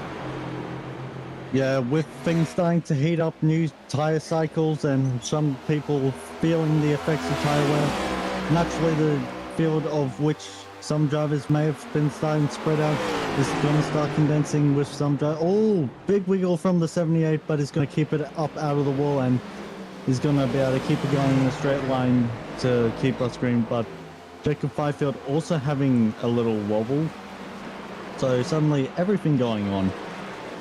Yeah, here counting down the laps here at Phoenix. This race is essentially flown by here. Kind of, we spoke about how the length of this race might be an endurance race here, but it seems like the drivers are maintaining pretty well here, especially Brendan Federplace, who's leading this race now by about 6 seconds on the racetrack. Yeah, with Brendan Federplace being in such a commanding lead, I'd be interesting on maybe doing a little crank it up, maybe going a bit on board so then we can see what he's doing differently compared to everyone else and getting enough speed out of the track. Yeah, we'll take a ride with Brendan Federplace and that 20 Bang Energy Machine, and we'll see his point of view of tonight's race.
And that was an onboard ride with Brendan Federplace, our race leader here on the High Octane Sim Series. These onboard cameras are brought to you by 10-4 Broadcasting and are produced by our main man, Mike Maddoxon. And Mike, we'll bring you up into the booth here for just a second. This is the championship race here in the High Octane Sim Series. What are your thoughts so far of tonight's race? This race has definitely been challenging. We were talking about Nick early, towards the end of warm-up there, and all hopes are jinxed to him just in that first lap. Now Brandon, he's like, oh, I want that championship. Yeah, it looks like he is really trying to take home the crown here tonight, getting a stage victory and trying to go for most laps led as well. So 2 bonus opportunities to stack up some points here. And coming into tonight's race, folks, he was only 7 points away from Nick. So I'm curious to see how close these points are going to be here at the end of the race. Watch out as we have a car split down the backstretch. Going in Genesec, smoking engine, that's not going to be able to get back to pit road. It might bring out a caution flag on the racetrack. We'll see. He's trying to push that thing along. He might do it there, Kynan. I'm kind of surprised that hasn't fully blown up, but should be getting a replay up fairly soon on what happened to Ian Genesec. Just coming through the dog leg, it bottomed out, and oh, that's probably a concussion. It might be, and I know a thing or two about concussions. They're kind of, I played rugby for about 5 years, so it's not a fun instance there. But for Ian taking that hard impact there to the inside wall, it's not the end that he wants to ensue here tonight after running a full season here in the High Octane Sim Series. But back to the battle that we're seeing here right now. Is that Nick Alford right on the back tail of Brendan Federplace? You would be correct on that, but be interesting to see. So Nick is a lap down, so maybe there might be a little bit of retaliation from the initial lap one, but Nick just taking it easy, gets up the inside and should be able to clear better place for the dog leg. This is what new tires versus old tires looks like. We got old tires versus new tires right there. You'll see if Nick's really trying to keep pace there. He's got his lap back per se, but still about 30 seconds away from Brendan. So almost a full lap that he has to overcome there and even have a shot at our race leader. Well, right now here on lap 167, Brandon Fetterpace is our race leader, kind of. I'm not sure how many more laps he needs to lead to officially close the door on most laps led. It has seemed like that he has led the most laps here tonight. That 20 machine has done a great job of maintaining up there. Julio Villalobos has done a great job as well, battling up there for the lead. Nick Alfred's really not ever had a chance up there. We saw him battle just a little bit, but every time he seems to get up there, he loses pace and loses positions on the track. We've seen Nick make a few mistakes here tonight as well. He's already used his fast repair on the racetrack, so one more incident and he might be done in that 95, but right now has a long way to go as we now see Julio Villalobos is going to head down pit road. So pit strategy starting to come underway. Be interesting to see when our race leader Brandon Fetterplace decides to come in. He needs to gain as many points as he can through laps led, but if he goes much longer, he may burn up his tires a bit too much and lose out on the final run to the, or the final proper run to the checker flag when it matters most. So very interesting to see where Fetterplace decides to pit. He might decide come in this time. He runs slower and he is going to come in this time. The leader is now heading down pit road here on lap 170. He's going to head down, maybe just get those last little bit of changes there, Kai. And if you're the race leader right now, you got about 32 reps to go. What are some of the things you're focusing on here in this last pit stop? Right now, I'm just wanting to get into my pit stall without any sorts of issues. Not wanting to slide the tires and lose time. Just trying to minimize the time loss. I know I'm going to most likely relinquish the lead just from running that little bit longer, but with it being on newer tires for more time means I'm going to be able to then have more speed for the longer run as long as I can keep them all together. So it's going to be very interesting. Nick Alfred will take over the race lead, but how big of a gap will he have to Brandon Fetterplace when Fetterplace leaves the pit road and gets up to speed? Yeah, we'll see how much speed he loses here right now. It's going to be close here at the end of this race as more drivers are trying to overcome right there, trying to get some distance back right there. As you see, EJ Marshall's right on the back bumper of Brendan Fetterplace. Still, though, those drivers are a far distance away after these green flag pit stops have reshuffled the field up just a little bit. You see EJ Marshall right there, the Esports Racing Association, has done a great job as well here tonight, kind of has put himself maybe in a podium finish if everything holds here tonight. Well, still a long way to go left in this race, but running in the third position right now. So if you're going to be in a contention to finish on the podium, now's the time to really be doing it. And when you're in the third position, it gives you a little bit of a confidence boost with Paul Bojanic in the 8 running in the 4th position behind. Villalobos currently running 5th. I don't know if I want to jinx anything here, but I'm looking at the stats here. Nick was on pit lane for 55.78 seconds. In his pit stall for 14.45. So quicker pit service to Brandon's 14.68. But Brandon, again, fast on pit lane, 55.67. This is going to be a close battle coming to the end. It's going to be very close indeed there, Mike, as these points are going to be very close. We might have to break out our calculators and scrap pieces of paper, do a little algebra here on 10-4 Broadcasting to figure out all the variables and all the factors that will come into play at the end of this race to crown our Season 3 champion. Speaking I of... just want to watch race cars go around the surface. I don't want to do math. Speaking of that, Brandon Fetterplace just ran his best lap, 27.91. Yeah, what an excellent performance it has been for that 20 machine here tonight. Once he overtook the lead, he has never looked back. And what a surge it has been for that 20 machine here in the playoffs as well. Has just really turned it up when it had mattered most here. And Kynan, you spoke about his regular season as well. Had flashes of what we're seeing here these last couple of weeks in the regular season. But it just seems like he's just turned it on here these last 4 or 5 weeks. Well, there was just a little wiggle from the 20, but running really throughout the entire season. Feather Place has had the pace, but never had the luck.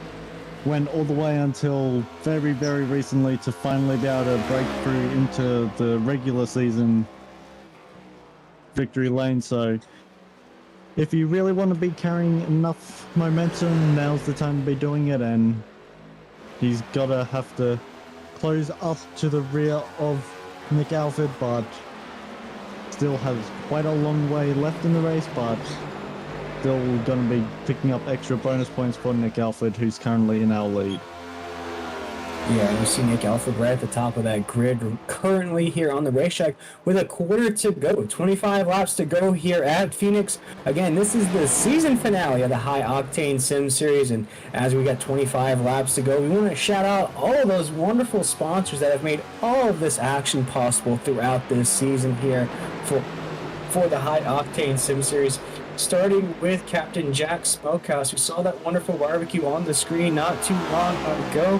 They're out of Amelia Island, Florida there. I don't know how hard they got hit by Hurricane Ian, but hopefully they have adjusted and recovered nicely since the hurricane. Also, we want to thank Admin Box for being around here this entire season here in the High Octane Sim Series. That's Admin Box with 2 X's. They build fully customized race control and admin devices that are LED lit USB plug and play for all your race control and admin needs. It's as simple as just plugging your device in, going into driving or pit mode. No more having to set out races there when you're using your admin box. You can do everything from your admin box device. We invite you to check them out at adminbox, that's 2x's.com. If you decide to order one, use code HOSSBOX, that's HOSS, HOSSBOXX, for $24 off your entire order. And also, Octane and these drivers looks like they have had their W energy here tonight, especially Brennan Fetterplace. He might be drinking a few bangs there in that Bang energy machine, but maybe drinking a little bit of W energy as well. An awesome energy alternative for all you folks out there that use those energy drinks to get through your regular days, drinking your Monsters, your Red Bulls, all your other stuff, your Celsiuses that are out there as well, even your Bang energies. With W energy, that is an energy alternative that you can use there. Just mixed into your favorite drink. It's just a powder substance there. We let you go check them out as well at wenergy.com. If you decide to make an order, use code HOSS for 10% off your entire order today. Again, we want to thank all of those sponsors for making all of this possible here in the High Octane Sim Series. But back to the race action here. Nick Alford's trying to hold on to the top of the grid right now, leading the way with 21 laps to go. Just talking about the 20. Look who's coming right up to the rear bumper of Nick Alford right now. Gonna take it down low going into turn 1, turn 2. However you want to call it, Nick Alford trying to defend, but Brennan Fetterplace is going to take over the race lead with 20 to go. Yeah, and that's a good move right there. I believe that's a lapped car that's sandwiched in between the two of them right now here on the racetrack. With Nick in the second position, though, is that going to be enough for Brennan to take home the crown here, even though he might come away with bonus points, with the most laps led, and the race victory? With Nick finishing in second, is that going to be a big enough gap? Who knows? Whoever is going to be doing the calculations, I feel very, very sorry for, though. We'll have to see at the end of this race. We might have a delayed finish at the end of this just to make sure that we can announce a season champion here on 10-4 Broadcasting. We'll have to wait for all those official results and all those official points to be tallied to announce a grand champion here in season number 3 of the High Octane Sim Series. But right now, Brennan Fetterplace is trying to separate himself from Nick Alford. As you see, Nick is barely inside of your point of view here if you're watching along with us here on 10-4 Broadcasting. We're live on Facebook, YouTube, and Twitch. And you see right there, Nick has lost pace, but he doesn't really have anybody to worry about, as EJ Marshall is not even in our point of view of the screen there, kind of. You say that, but Edward Marshall did run a second quicker than Nick Alford that last time by, so in fact, Edward might end up actually catching him still, even though all I say that is Edward Marshall gets a massive tank slapper and is going to go into the outside. Is that going to bring out a caution? That was a hard impact to the top side wall. You see him get loose there. That's a lot of damage to that side of that race car as well. And you hate to see it out of EJ as he's had a great run here tonight as Julio Villalobos going to overtake for that podium spot right there. That third position with 16 laps to go. And you see that damage on the side of the race car kind of. I feel I was slightly responsible, right as I say something. Yeah, that I'm sorry, Marshall. Commentator's curse. Just get back out there. I'm sure you can get yourself back up into the and just. That's all right, Colin. It happens to the best of us. Almost like a kicker that has never missed a kick. And you say, gosh, this guy's been 33 for 33. And then he misses the game-winning kick at the very end of the game. Well, right now, it's still a better place. Our race leader here with 15 laps to go. Nick Alford, our points leader coming into tonight, hasn't had the best race, hasn't had the race that he thought he was going to have here tonight, kind of having all sorts of issues. Still up there in second. He has overcome those mistakes, overcome those issues to still have a podium finish in place currently with 14 laps to go. But with those mistakes, we have spoke about it a few times here on this broadcast, is it going to be enough to hold on to that crown here to be our Season 3 champion? And what a season it would be for that 95 and Nick Alford. Not only do you get your first win in your own league, it wasn't an official race, it was an all-star race, still pretty good though, Kynan. But to come home with a championship in your own league, that's going to feel extra special. I mean, you say that right now, but Julio is running a second quicker every lap over Nick Alford, so Julio should be able to catch up. I don't have any wood nearby, but knock on wood, hopefully I haven't just jinxed Julio now.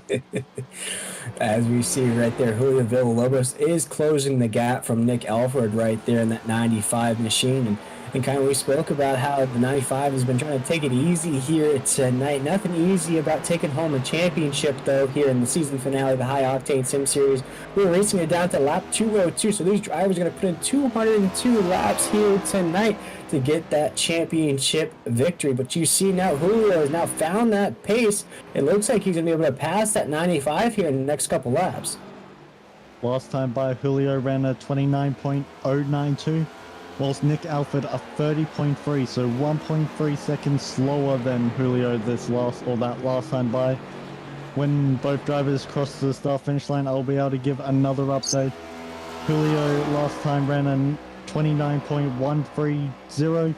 Nick Alford went quicker by 0.3, but still ran a 30.002. So Nick Alford still basically a second slower, and with it being 10 laps left to go, is there enough time for Nick Alford to be able to hold off Julio? Yeah, and I think Nick might need to hold him off as best as he can here. Not knowing all the math, not knowing all the points that are going to be calculated at the end of this thing here with 10 laps to go, it might be the difference between him and a championship of holding on to this second place finish right now. But we see Julio Villalobos is trying to catch him there. Now Julio is mathematically out of the championship race here with 10 laps to go. 9 laps to go, excuse me, as Brendan Fetterplace ticks down another lap. They're leading the race. But we see right there, looks like almost a second difference in lap times between Brendan Fetterplace and the rest of the field. Running a 29 flat last time by. Julio continuously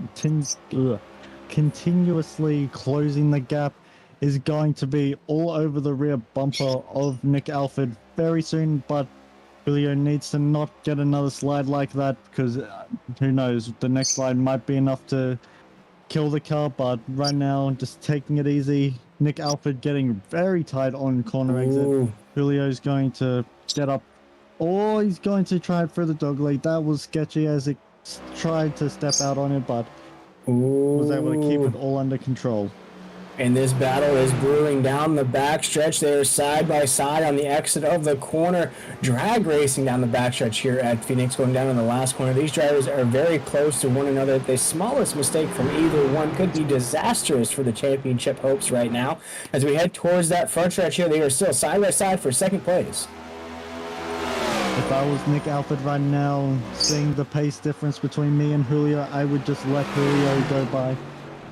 I've seen him be sliding a little bit, and I don't want to really have too much of that, so maybe just take a step back. But if I see that right, okay, not the car I thought it was. I thought it maybe Edwin Marshall was coming in to ruin Nick Alfred's fun, but no, it was just Brian Messer. But currently, Nick Alfred does hold onto the podium for now, but unless something happens, who knows if he has the championship still. Yeah, with 6 laps to go, you just saw that 95 get a little bit of the wiggles right there in the apex of 3 and 4. Looks like he's going to lose a lot of pace. He had a little bit more of a wiggle there. Excuse me, that was on 1 and 2. A bit more of the wiggle there, head down the backstretch. You see the 95s now starting to lose a little bit of that traction on the tires. But with 5 laps to go, I believe it is time to check in with our race leader now. A 12-second lead on the rest of the field, and there is that purple machine, that Bang Energy machine at the top of the grid right now. But a 13-second lead right now kind of has really checked out from the rest of the field. Yeah, Brennan running a flawless race, and I kind of can compare this to his first win of the season, which wasn't a real season race at the Coliseum Clash, which gave him an extra bonus 20 points. Then went basically the entire season without getting another win until, as of very, very recently, either, I think it was Kentucky, my memory serves me correct, either Kentucky or Dover. And then that's just been able to help give him a little bit of momentum, whilst Nick Alfred has gotten that win at the All-Star race at Atlanta Superspeedway. So 2 drivers getting wins at non-points, real points playing races until Better Place was able to get it, and since then Better Place has been able to keep that momentum going and currently leads this race with 2 to go. And with 2 laps to go, we want to thank everybody for tuning in here tonight to 10-4 broadcast. We want to thank everybody for tuning in all season long here in the High Octane Sim Series. Again, we want to thank those wonderful sponsors. We'll talk about them at the end of this race here. We want to thank everybody for at 10-4 broadcast and for taking this on.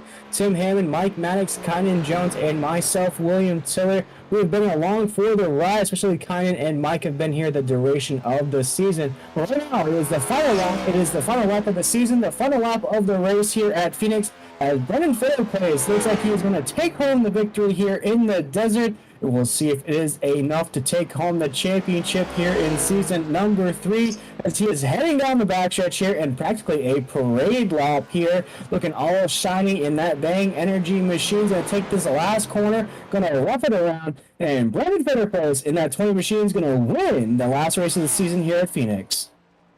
I kind of wish that the giant cactus would start flickering black and white with the little LED screens, but Better Place wins the final race of the championship, but only time will tell when points start to get updated on if he's actually won. Nick Alfred comes home in the 3rd position. Is that enough for him to take home the championship? Yeah, folks, we'll have a brief moment here to see what all ensues as far as those championship standings. We have official race results for you, though, queued up. Of course, we just saw Brendan Fairplace win here at Phoenix, the last race of the season. I believe, Conan, this is his 2nd win of the season, his first official win of the season. So what a time it is, our 2nd win of the season there. Great win from Brendan Fairplace. So Julio Villalobos finished 2nd here tonight. A great run out of Julio. A great end to the season for Julio. I cannot wait to see what he has in store for season 4. The way he was able to stay consistent, rack up those good finishes there towards the end of the season. Of course, we have our points later coming into the night. Nick Alfred's going to finish 3rd here, a podium finish there for the admin and the boss here at the High Octane Sim Series.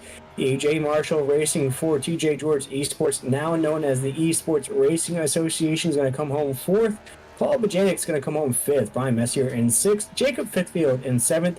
Ian Janik is going to finish in 8th. Jeremy Richmond 9th. And Raif Hatler is going to finish in 10th as they are burning it down on the front stretch. Quite an eventful race here on the cactus track, as I like to call it, with the giant illuminated cactus, which I just feel like every track should have a little trophy thing. But listening to the chat, Brendan Fairplace seems to be the championship leader at the end of it by 2 points. Yeah, I'm getting confirmation of that as well. We'll have to bring up Race Controlled because he had sent me a message as well about these point standings. But before we announce an official points winner here, I do want to bring up Eric Tepper of Race Control here in the High Octane Sim Series. And Eric, we all know how you love to be up in the booth here with us. Is it official yet? Can we crown a champion, or what's the word so far on that? From what I'm hearing over race chatter, Better Place is getting it by 2 points. So Woo! that's officially unofficial, but that's what I'm hearing. Man, so race victory and a championship victory for Brendan Fetterplace. And Eric, before we let you go, my man, we spoke to Nick to start the season. Before we go speak to our podium finishers and our season champion, I do assume now, what are your thoughts on this season, and how excited are you for season 4? I mean, I had a good time with these guys. Definitely learned a lot from them this season. I had fun up here in the booth. The long green flag runs are nice to watch, but they get a little boring sometimes. But it's all good. I enjoyed it, and I'll be back for next season. Awesome. Well, we appreciate you taking the time with us, Eric. We appreciate you breaking the news to us, as well as it sounds like Brandon Fetterplace is going to take home the Season 3 championship by 2 points. But appreciate it, Eric. Can't wait for Season 4. We'll see you soon, my man. Have a great rest of your night. You too. That was Eric Tepper, Race Control here at the High Octane Sim Series. We want to thank Eric for all his hard work up there in the booth, making sure everything runs right, making sure all the rules are followed here, race to race, week in and week out. That's not an easy job. They're kind to be basically the official, the referee of all these races. We know how hard that can get. Yeah, race controlling is something I haven't really gotten into just yet, but it's something I'd like to. But with these longer races and when you have multiple cautions going on, I wouldn't really want to be situation too much, but from my hearing on driver chat, it is seemingly confirmed. And I believe before we speak to Nick Alford, who finished third here tonight, before we speak to our points champion, let's jump in position on that finishing grid and speak with Julio Villalobos, who tonight is going to finish, I believe, in the second position. I believe I can't bring him up into the booth. I believe I can. No, I cannot right now. So we'll have to wait for Julio to join us there in the broadcast waiting room before we get an opportunity to speak with him there. But right now, kind of, we'll see if we can't speak to Nick Alford, who finished third here tonight. I believe he's going to finish just short of the championship. We'll bring him up here in the booth. And Nick, we're hearing official word here that your championship, unfortunately, is not going to happen here. It's going to be about a 2-point difference between you and Brandon. I know how disappointing that probably is to hear. You worked hard all season on 95 machine. Picked up a win this season as well. Take us through your thoughts of the season. Take us through your thoughts of this race. And man, like I said, it's going to be disappointing, but still a great run out of that 95 machine. Yeah, it's a little disappointing. I mean, I was actually really surprised that it was that point close in points to start the race as it was, since I didn't get a win on the regular season and he did. But yeah, I'm happy for him. We were keeping track all race, and then like right at the last minute, I was like, damn, he's got it because he's got the most laps led. So that's what pushed him over that edge. If not, then it would have been me by 1. Ooh, man, what a close finish. Either way there, either you would have won by 1 point, lost by 2 points. There's some of the factors that we were counting for up here in the booth as well. Now, Nick, looking at this race here tonight, it seemed as though it just wasn't your favorite race, let's say. You had a few mistakes here tonight. The 95 machine there was kind of fighting you around the racetrack. We saw you drop back a couple times, I think down to about 5th. We saw another mistake out of there. Was it a fight here tonight? Was it a battle to hold on to that race car? And you still come home 3rd. Probably not the finish that you wanted here tonight, but what a way of holding on here and finishing the race. Yeah, the car was super loose on new tires and old tires. The cloud coverage helped a lot. But yeah, that first incident, Brandon got in the back of me in the center of the corner. It kind of set me up for a bad race, I think. I had to throw out my fast repair right at the start of the race, and the rest of the middle of the race, I was racing super cautious because I just didn't want to get into anything And the last stop, I knew I wanted to short pit them, but I think I did it just a little bit too early. I should have waited about 5 to 7 laps, and I think it would have been closer. But again, hats off to Brandon. It's been a super close season every single week. I'm happy that he won it. Yeah, especially a battle there. But it seemed like once the 20 machine really got out to that lead in the clean air, he seemed to check out. Now, for you, though, you had a few battles on your hands. There was a couple times where there was a lead pack of cars, about 3 or 4 cars that came up on your back bumper. You had Julio Villalobos battle you a few times. You had EJ Marshall battle you a few times. Even though it was a small field here tonight, what do you think about the action that ensued here in this race, and especially holding on to that podium finish with a lot of those cars right behind you? Yeah, it was definitely close all around. Yeah, I had a lot of fun. This track is so different than anywhere else that we go to. You really have to be patient on throttle, and you really have to work your brake coming off the corner.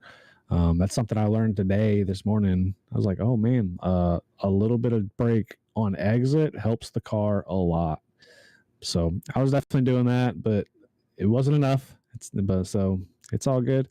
Again, Brandon killed it. He's been super consistent all season. Me and him have been battling all year long. So I couldn't be happier for somebody to get his first championship here. Yeah, we love to see the sportsmanship, the kindness coming out of that, Nick. But for yourself, though, I'll boost you up here. You had a great season for yourself as well. A lot of top fives, a lot of top tens. We spoke about that race victory in the All-Star race, your first win ever in your own league here in the High Octane Sim Series. Looking forward to next season, season 4. That's already been announced. We went over some of the racetracks that we're going to hit next season. We spoke about the new format as well. What can you take from this season as looking at it might have been one of your best seasons so far here in your own league? What can you take from this season looking forward to next season that you think's maybe going to put you over that hump for the championship?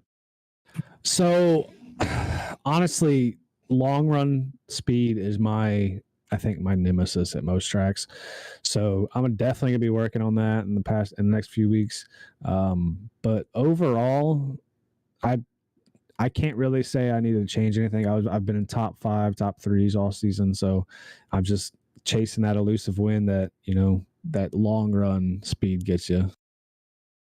Well, Nick, it was one heck of a season. It was a joy to watch here these past 5 weeks here in the playoffs. Unfortunately, I wasn't around for the regular season, but I did see you win that All-Star race, your first victory here in your own league. But Nick, here, it being the season finale, we usually shout out people that you want to thank and all that stuff, but it's different here tonight. It's the end of the season, so thank all those people that have watched all season long, any sponsors that made that 95 possible here tonight, and again, before you do that, Nick, I want to thank you for having us on here this season 10-4 broadcasting. I want to thank you for your service as well. I don't think a lot of people do that here at 10-4 broadcasting. But Nick, once again, thank you for having us on here, man. It's been a blast each season, season 2 and 3. We've been with you here. But again, we want to give you that opportunity to shout out anybody that you had watching here tonight, any sponsors you may have had on the side of that race car, and where people can find more information about season 4.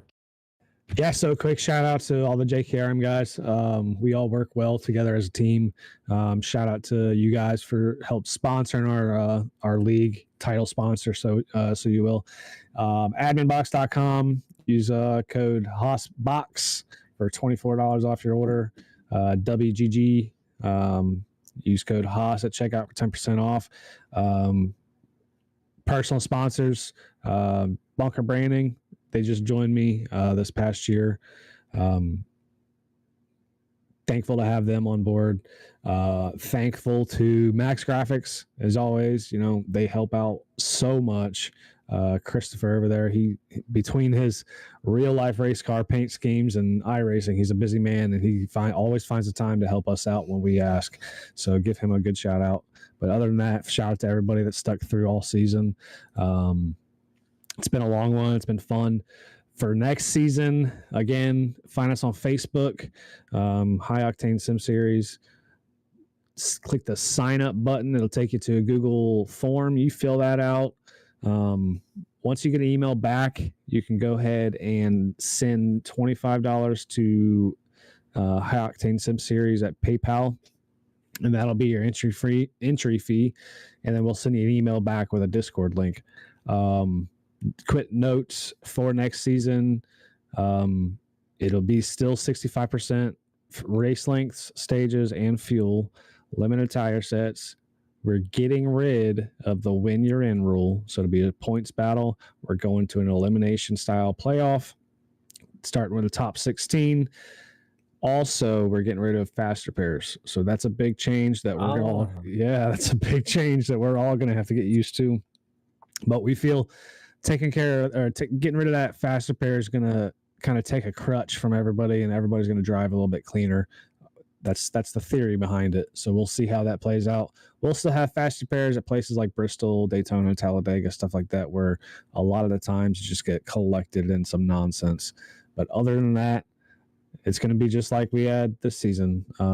Stage points, lane choose rule, all the fun stuff. Well, Nick, you come home second in the point standings, third in the actual race here tonight. One heck of a season. Congratulations to you, my man, having a great season as you did here tonight. You come just 2 points shy of taking home the championship in your own league. We spoke to you to start this race. You came in as the points leader. You finished just 2 points shy. But Nick, once again, thank you for having us here in the High Octane Sim Series. We look forward to Season 3. Go celebrate a great season, my man. Even though you didn't win the championship, it's still one to be proud of here in the High Octane Sim Series Season number 3. But Nick, we appreciate you taking the time with us here, my man. Have a great rest of your weekend, and we'll see you in Season 4. Yes, sir. Thank you so much. And Mike, I believe it is me and you up here in the booth, my man. That was Nick Alford. Does a lot here in the league. He is the admin. He is the boss. Of course, he has race control to referee these races, but still a lot on the back end that he has to take care of. To take care of all those things and still have the season that he had just shows his dedication and his, let's just say, iRacing skill that he showed here in this season to finish just 2 points shy of the championship. Oh, no doubt. I think, when it comes to league ownership, it's not easy putting a league together and forming the league and having, a lot of great drivers. Maybe some drivers might say, hey, don't, if you're a league owner, don't run. But then what's the fun of that? There's no fun in that at all. You can have someone do race control, and all you have to do is do the back end stuff. That's real easy.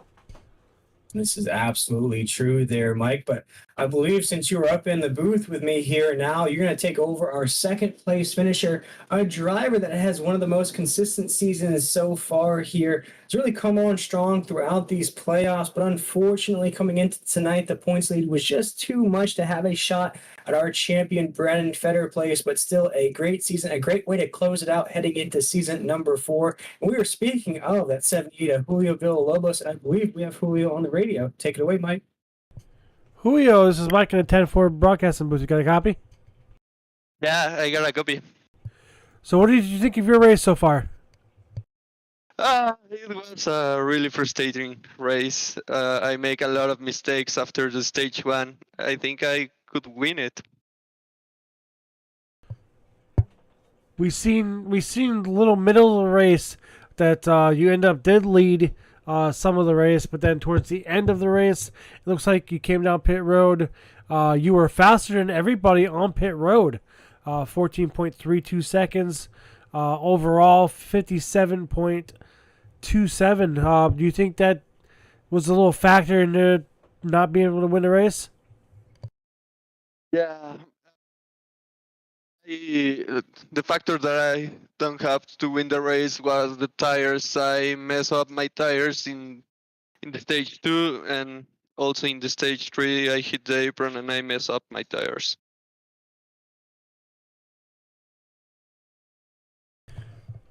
Will we be seeing you for season 4? Yeah, I will try to fight for the championship. There are really good racers here. Nick, Brandon. I don't know if Brandon 6 is going to race full the next season, but there are the guys that we need to win races. What was your take from this season that you can carry on to that season? Yeah, it was my first first season. I never run these these kind of races, too long races, but it was pretty cool. A lot of friends, new friends. I don't know, man. It was a season of learning.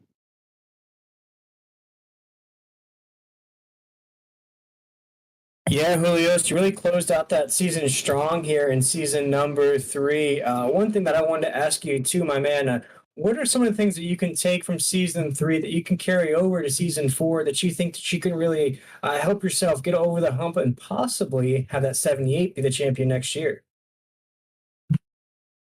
Try to make less mistakes and also taking care more of the tires. That's my my learning in this season. There you go, Julio. And you come home second here tonight. I believe you're going to finish third on that points table.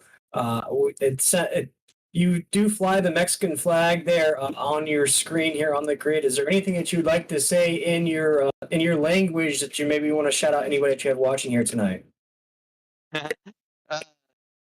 I prefer it in English, but to my sponsors, Broken Axle, Max Graphics, Capsule of Time, Jeep Technology, and to my family that is always watching the races, and also for you guys, really thanks for broadcasting and sponsors reading these races. Well, mucho gracias to you, Julio, for putting on a show here the last 5 weeks of the season, my man. As I mentioned before we brought you into this interview, probably one of the most consistent drivers here the past 5 weeks or so. I'm looking forward to seeing what you have in store for season 4, and I believe that 78 is going to be in more of a contention there when we close out that season next year. But Julio, come home second here tonight. Another fantastic finish, and congratulations on a great season for that 78 here. We look forward to seeing you in season 4. Have a great rest of your night, and we appreciate you taking the time with us. Thank you very much, guys. That was Julio Villalobos in that 78 machine. And Mike, I believe that 78 is going to be a name to look out for next season. One of those contenders to look out for as well, the way he was able to close out the season here in season number 4, or season number 3. Definitely. Oh, don't get yourself full ahead right now. But yeah, like, this car is definitely a learning curve for everybody, even myself. You know, next year is going to be a whole different ball game because we don't know what iRacing is going to do. We don't know as far as what kind of rules iRacing will put forward. As far as sporting code rules, we don't know what they're going to do with the tires in the next build. Normally, this next build is the biggest build of the year because it states with the wintertime, right before the holiday season.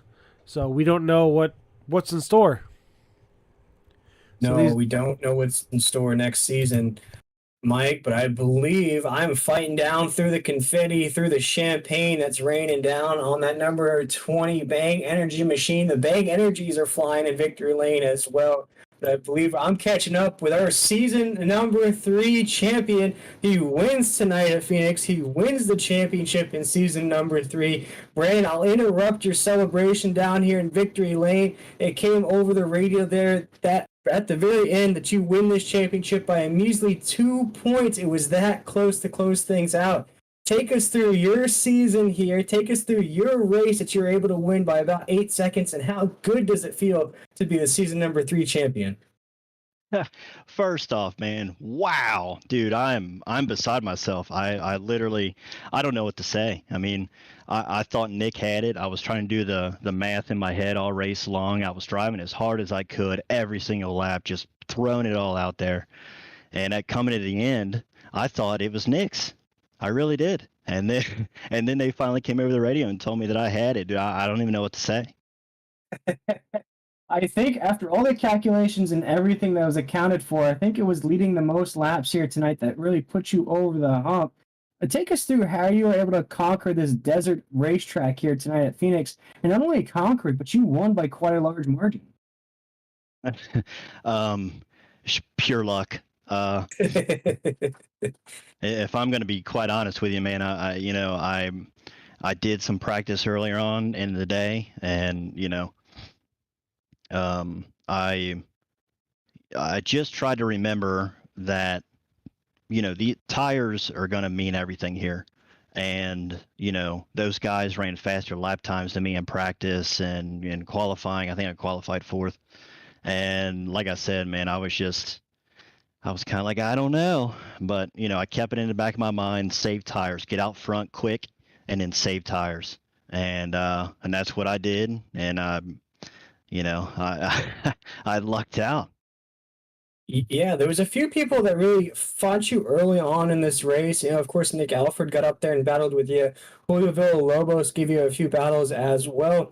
But as far as the race goes, did you ever feel, I know it was close there as far as the championship goes, but did you ever feel any kind of pressure in this race at all? Were you anxious at all, knowing that this was the championship race? Or were you just calm, cool, and collected? Because that's what it looked like to us up here in the booth.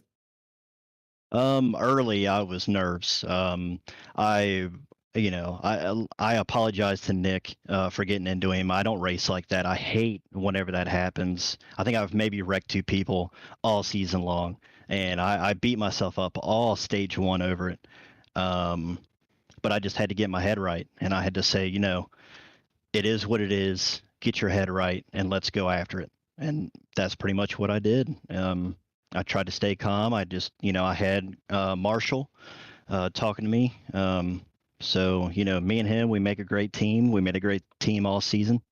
And he really helped me stay calm there. Yeah, and stay calm. You did there. You won this race by about 6 or 7 seconds. And Maddox, I'll bring you up here in this interview as well. Bring you into victory lane here as the Champagne and Bang Energies are raining down on us here in this interview. Is there anything that you would like to ask our season champion and our race winner here tonight about his performance?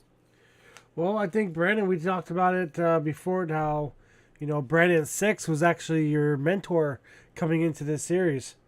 Yes, he was. Do you want to talk about as far as like what you learned from him they can carry over into not just this league, but like other leagues in general or in iRacing in general? From the time that I started iRacing, which I've only been here, like I said, maybe 8 months into service, he's taught me a lot, and he's I've always had quick, fast pace early. But I never had anything long range, and he's really been working with me about saving fuel, saving tires, managing what I'm doing, and staying calm during the race. So I mean, without his help and the rest of the KIR team, I wouldn't even be close to where I am right now. And as our season champion, Brandon, I wanted to ask you too. You win, you're atop of the hill this season. You've overcome everything. You had a very consistent season, which opened the door for you to win this championship here. You really came on strong here in these playoff races. Conan joined us throughout the whole regular season, spoke about how you were able to maybe slide through that season. You won the Clash at the Coliseum. You won a race in the playoffs. Take us through, and looking back on this season, what are some of the things that you could maybe carry forth and carry on to next season? Yes, you won a championship this season, but how do you repeat next season? What can you take from this season on to next? To be honest with you, I mean, there's a lot. I left a lot of points on the table. I mean, I had a lot of bad finishes. I mean, I know I was pretty consistent early, but coming into this race, I left 7 points on the table, and it very easily could have been Nick's. And Nick is very deserving. I mean, I thought he was a champion. I mean, you know what I mean? Like, I didn't even know I had it. So, he's fast. There's a lot of guys in this league that are fast, that are very deserving of this.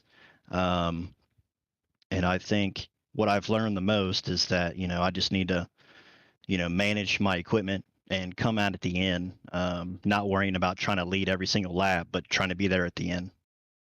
Well, Brandon Fetterplace, you are our Season 3 champion. You are a champion at the Phoenix racetrack here tonight as well, winning the race in the desert, foregoing the heat, foregoing all the action on the track here tonight. You win the race, you win the championship. And with that, Brandon, you've been in victory lane before, but this is a special sort of victory lane here. Not only do you get the race victory trophy, you get the championship victory trophy, you get a ring as well, Brandon. Is there anybody that you would love to shout out here? Anybody that you'd like to thank on this championship run? Any sponsors? Anybody that you've had watching here this season? And where people can find you on social media? And will we see you in season number 4? Oh, yeah, I'm definitely going to be here next season. First and foremost, as I say every time, my friends and family, they're my support. They watch every broadcast. They're very important to me. So I like to thank them.